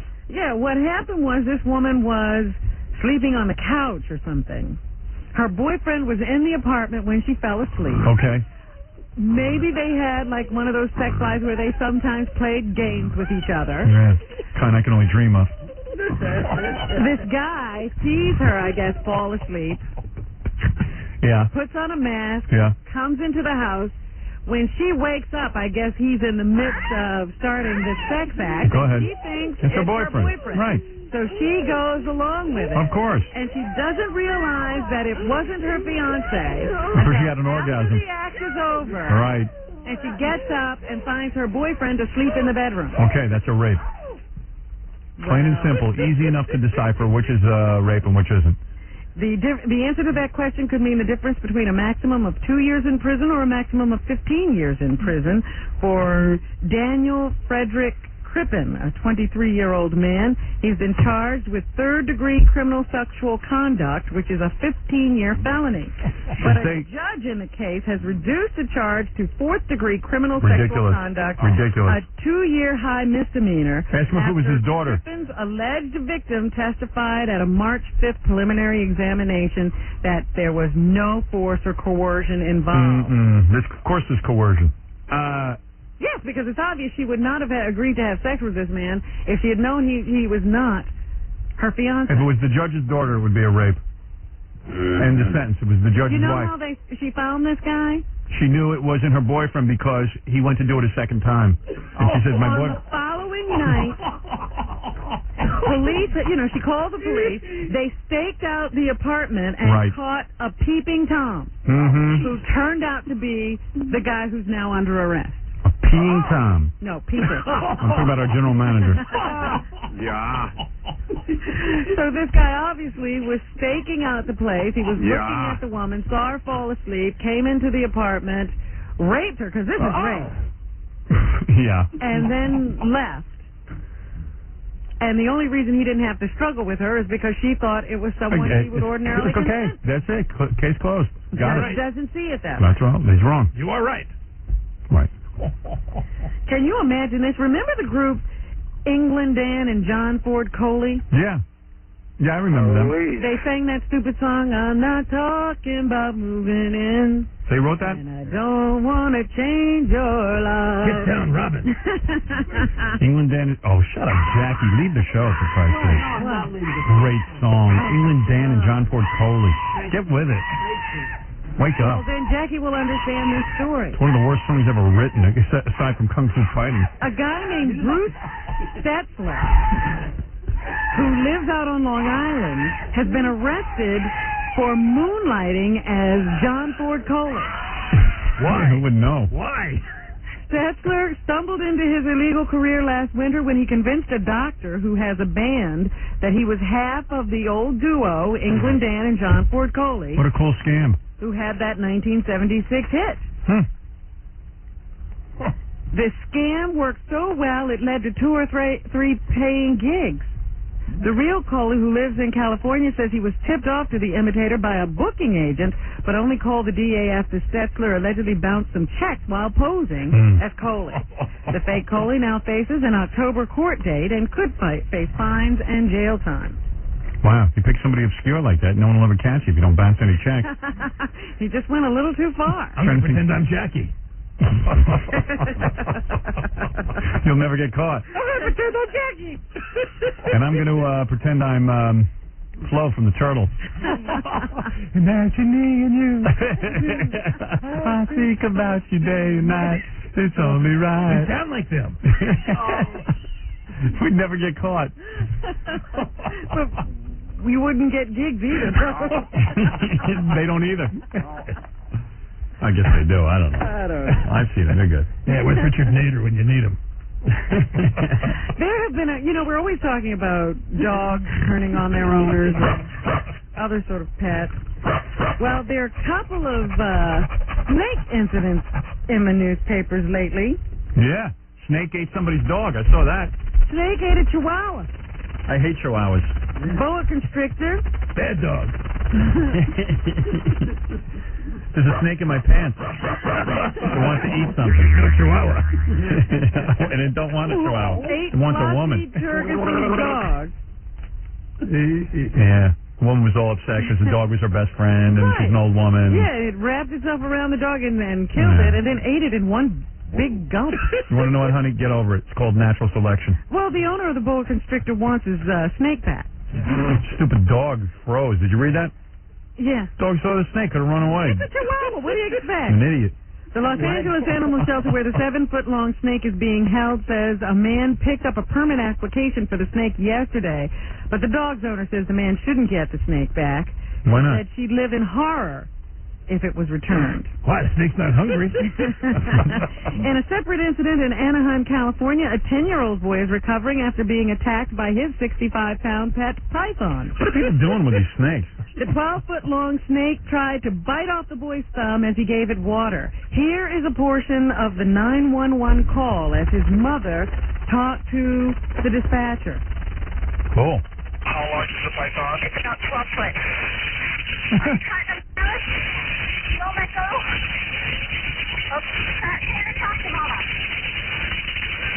Okay, buddy, Mama's gonna get it. It's okay. Is somebody helping Ken? Now, my 14-year-old boy trying to cut the snake. Yeah, what a bunch of idiots. Instead of calling 911, cut the snake's head off. There's more. Oh, my God. What's wrong with her? How old's the kid? 6? 10 years Oh, old. 10. What are you doing on the phone? They can't do anything on the phone. She's not gonna die, sweetie. Mama's not gonna let you die. Yes, she is. Okay, sweetheart, I know, baby. Be tough. You're being tough.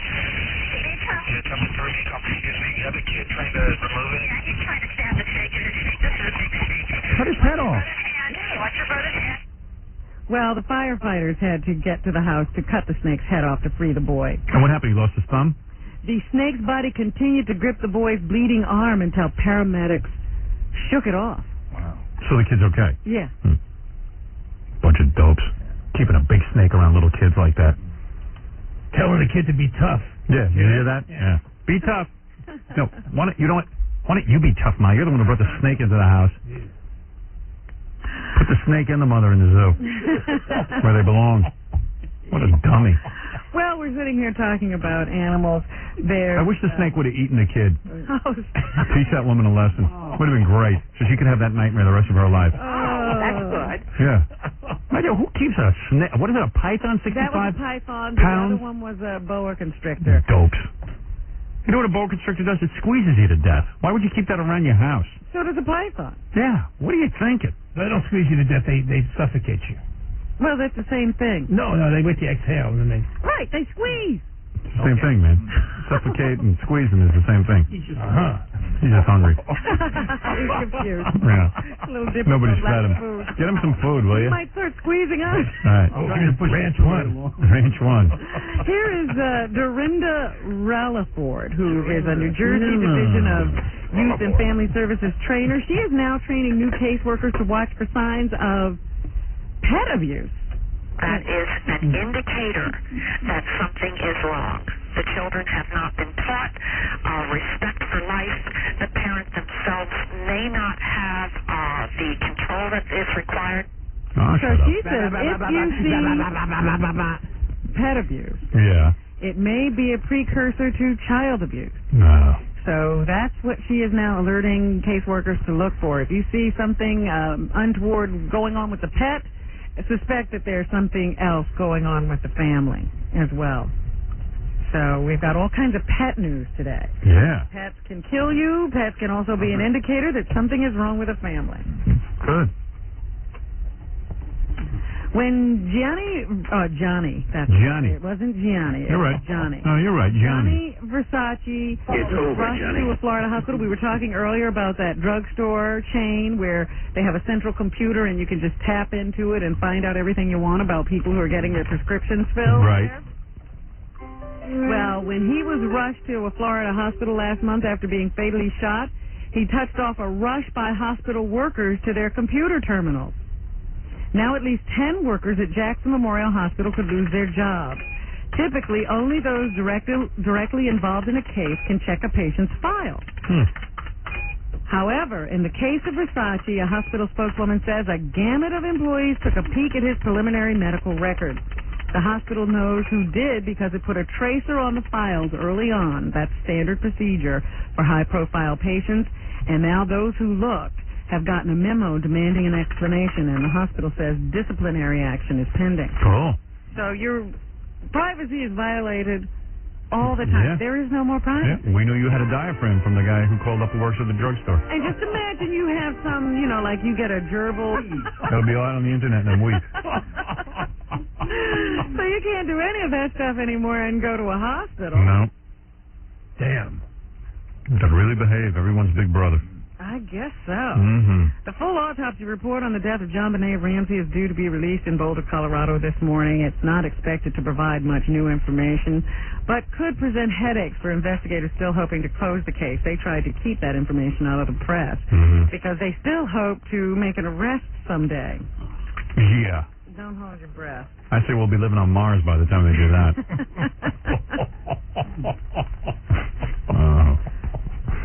Let me see if there's anything else I want to get to today. You better hurry because Ed's going to have a heart attack. Already did.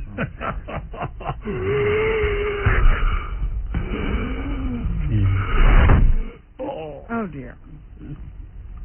Elvis Presley, of course, is still with us, in memory anyway, and on August 16th we'll be celebrating the 20th anniversary of his death. What a graceful way he went out. Tons of books. His albums still sell all over the world, and hundreds of thousands of people have visited his home in Graceland since his death. There'll be big vigils this weekend and lots of books. And a guy named Frank Coffey is the author of The Complete Idiot's Guide to Elvis. Here he is talking about We know a lot of idiots are into Elvis, so. Elvis's recording career. His recording career is just remarkable because the third recording he ever made, which is the second day he was ever in a recording studio, That's All Right Mama came out. And it's an unbelievable song. So in some ways, you almost can't explain genius. I mean, he had so little training, and he emerged with this full-blown talent. It's really a remarkable, amazing thing. Isn't it amazing how people think, like, singing a song is amazing? Yeah. That man is crazy. Really? And here is Coffey on Elvis's open sexuality and how it was ahead of its time. Elvis was, marrying, what is it, taking a 14-year-old into your home? Yeah, way ahead of its time. Talking her father into it was a trick. Yeah. Really about expressing emotion, and one of those emotions was sexuality. And I think it was revolutionary for a culture in 1954 that was dominated by kind of uptight Protestant values. You know, Elvis was about freedom, and it scared people. Yeah, I'll say. Especially the woman whose breast he paralyzed by throwing a pool cue at it. That's pretty liberated. Elvis was a bloated, stupid, confused jerk who could sing. Hail to the king. And he sang okay. It wasn't great. He sang. That's all. And he made bad movies. He's like Garth Brooks. He's a third-rate singer, but he has a bunch of hillbillies who worship him because he at least has interaction with them. Shazam. Right. Michael Jackson is looking to become the next Elvis of Poland. I'm already the Elvis of Poland. Well, thank you, ladies and gentlemen. I'm Deke. He's already signed a letter of intent to build an amusement park in Warsaw, and now he's looking for a place while it's being built. The director of Poland's National Museum says Jackson is looking toward the future. He says Jackson is in the market for a home there that he intends to turn into a tourist attraction like Graceland after he's dead. The first Elvis of Poland was Helen Keller.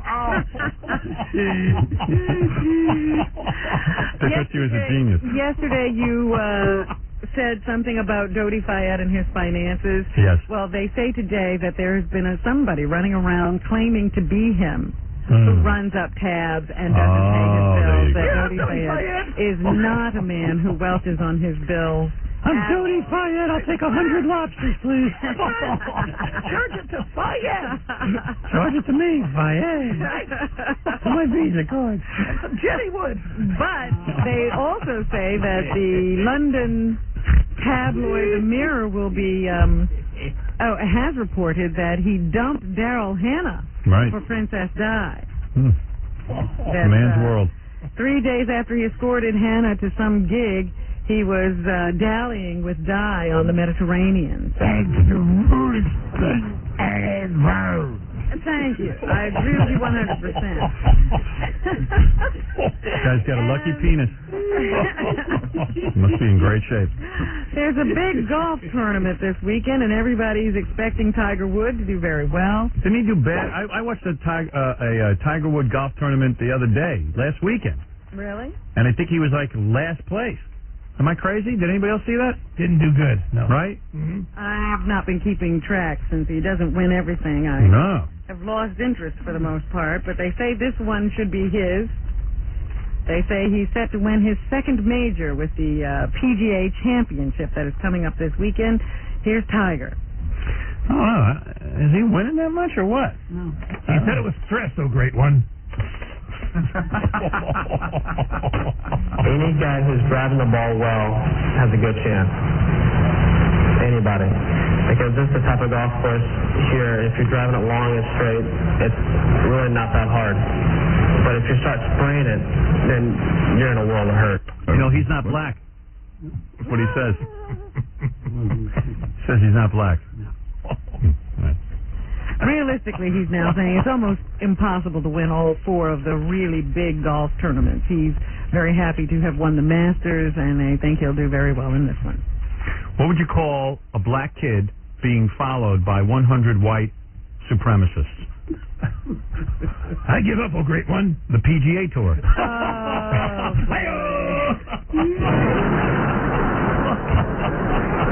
Ed, that's not the PGA Tour. Thank you. Tour.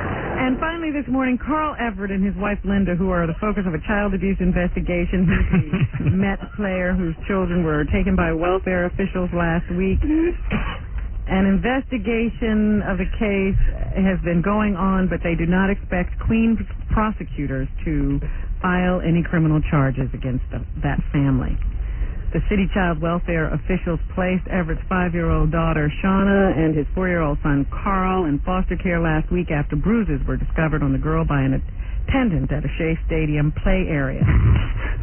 Shauna was interviewed again yesterday by prosecutors from the district attorney's office and workers with the Administration for Child Services. But they had previously announced that she was afraid of her stepmother. All right. White supremacists. The Everetts are fighting to get the children back. PGA. So there you go. PGA Tour. PGA Tour. Do you know who Jill Eikenberry and Yes. That's the girl from L.A. Law. Michael Tucker are? The actress from L.A. Law, right? Cutest couple. And her husband, the little No, guy. she's cute. He was ugly. Kidnapping. I think she's darn cute.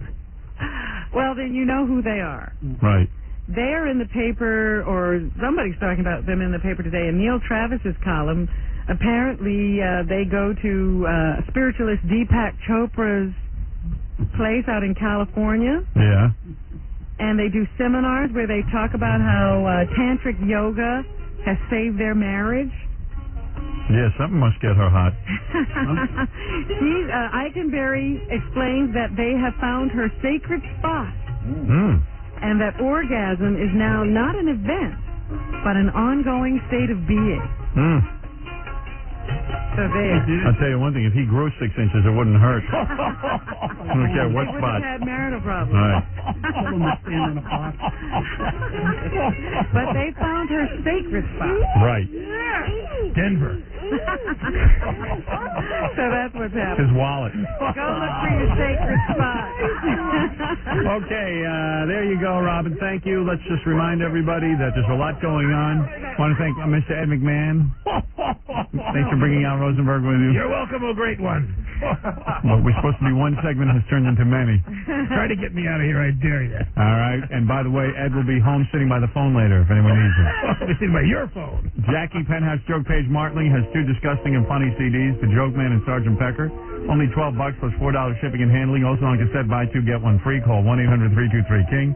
Next Monday, August 18th at the Westchester Broadway Theater in Elmsford, New York. And for information on filthy jokes, visit jokeland.com. Will Al Rosenberg be appearing anywhere, Ed? Right here. Right here. All right.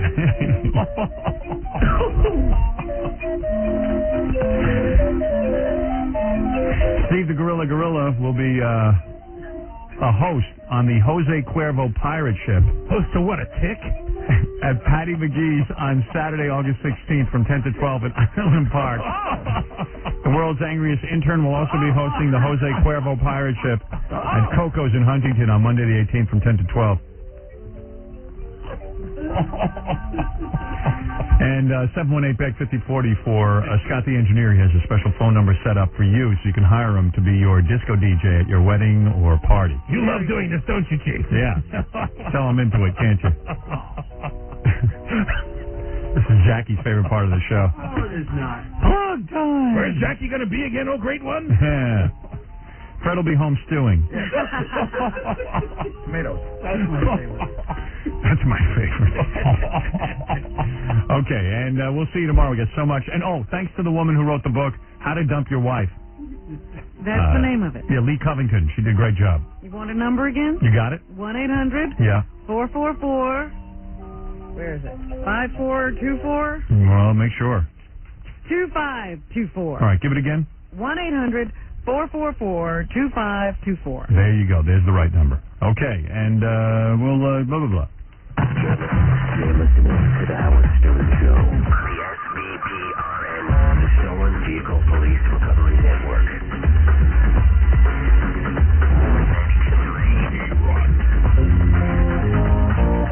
Is this FX? Okay, time is running out in New York. August 19th is almost here. That's when the X-Files and NYPD Blue starts 5 nights a week, only on FX, Foxconn Cable. You used to work for FX, right, Ed? What? Yes, Al? Yes, I did.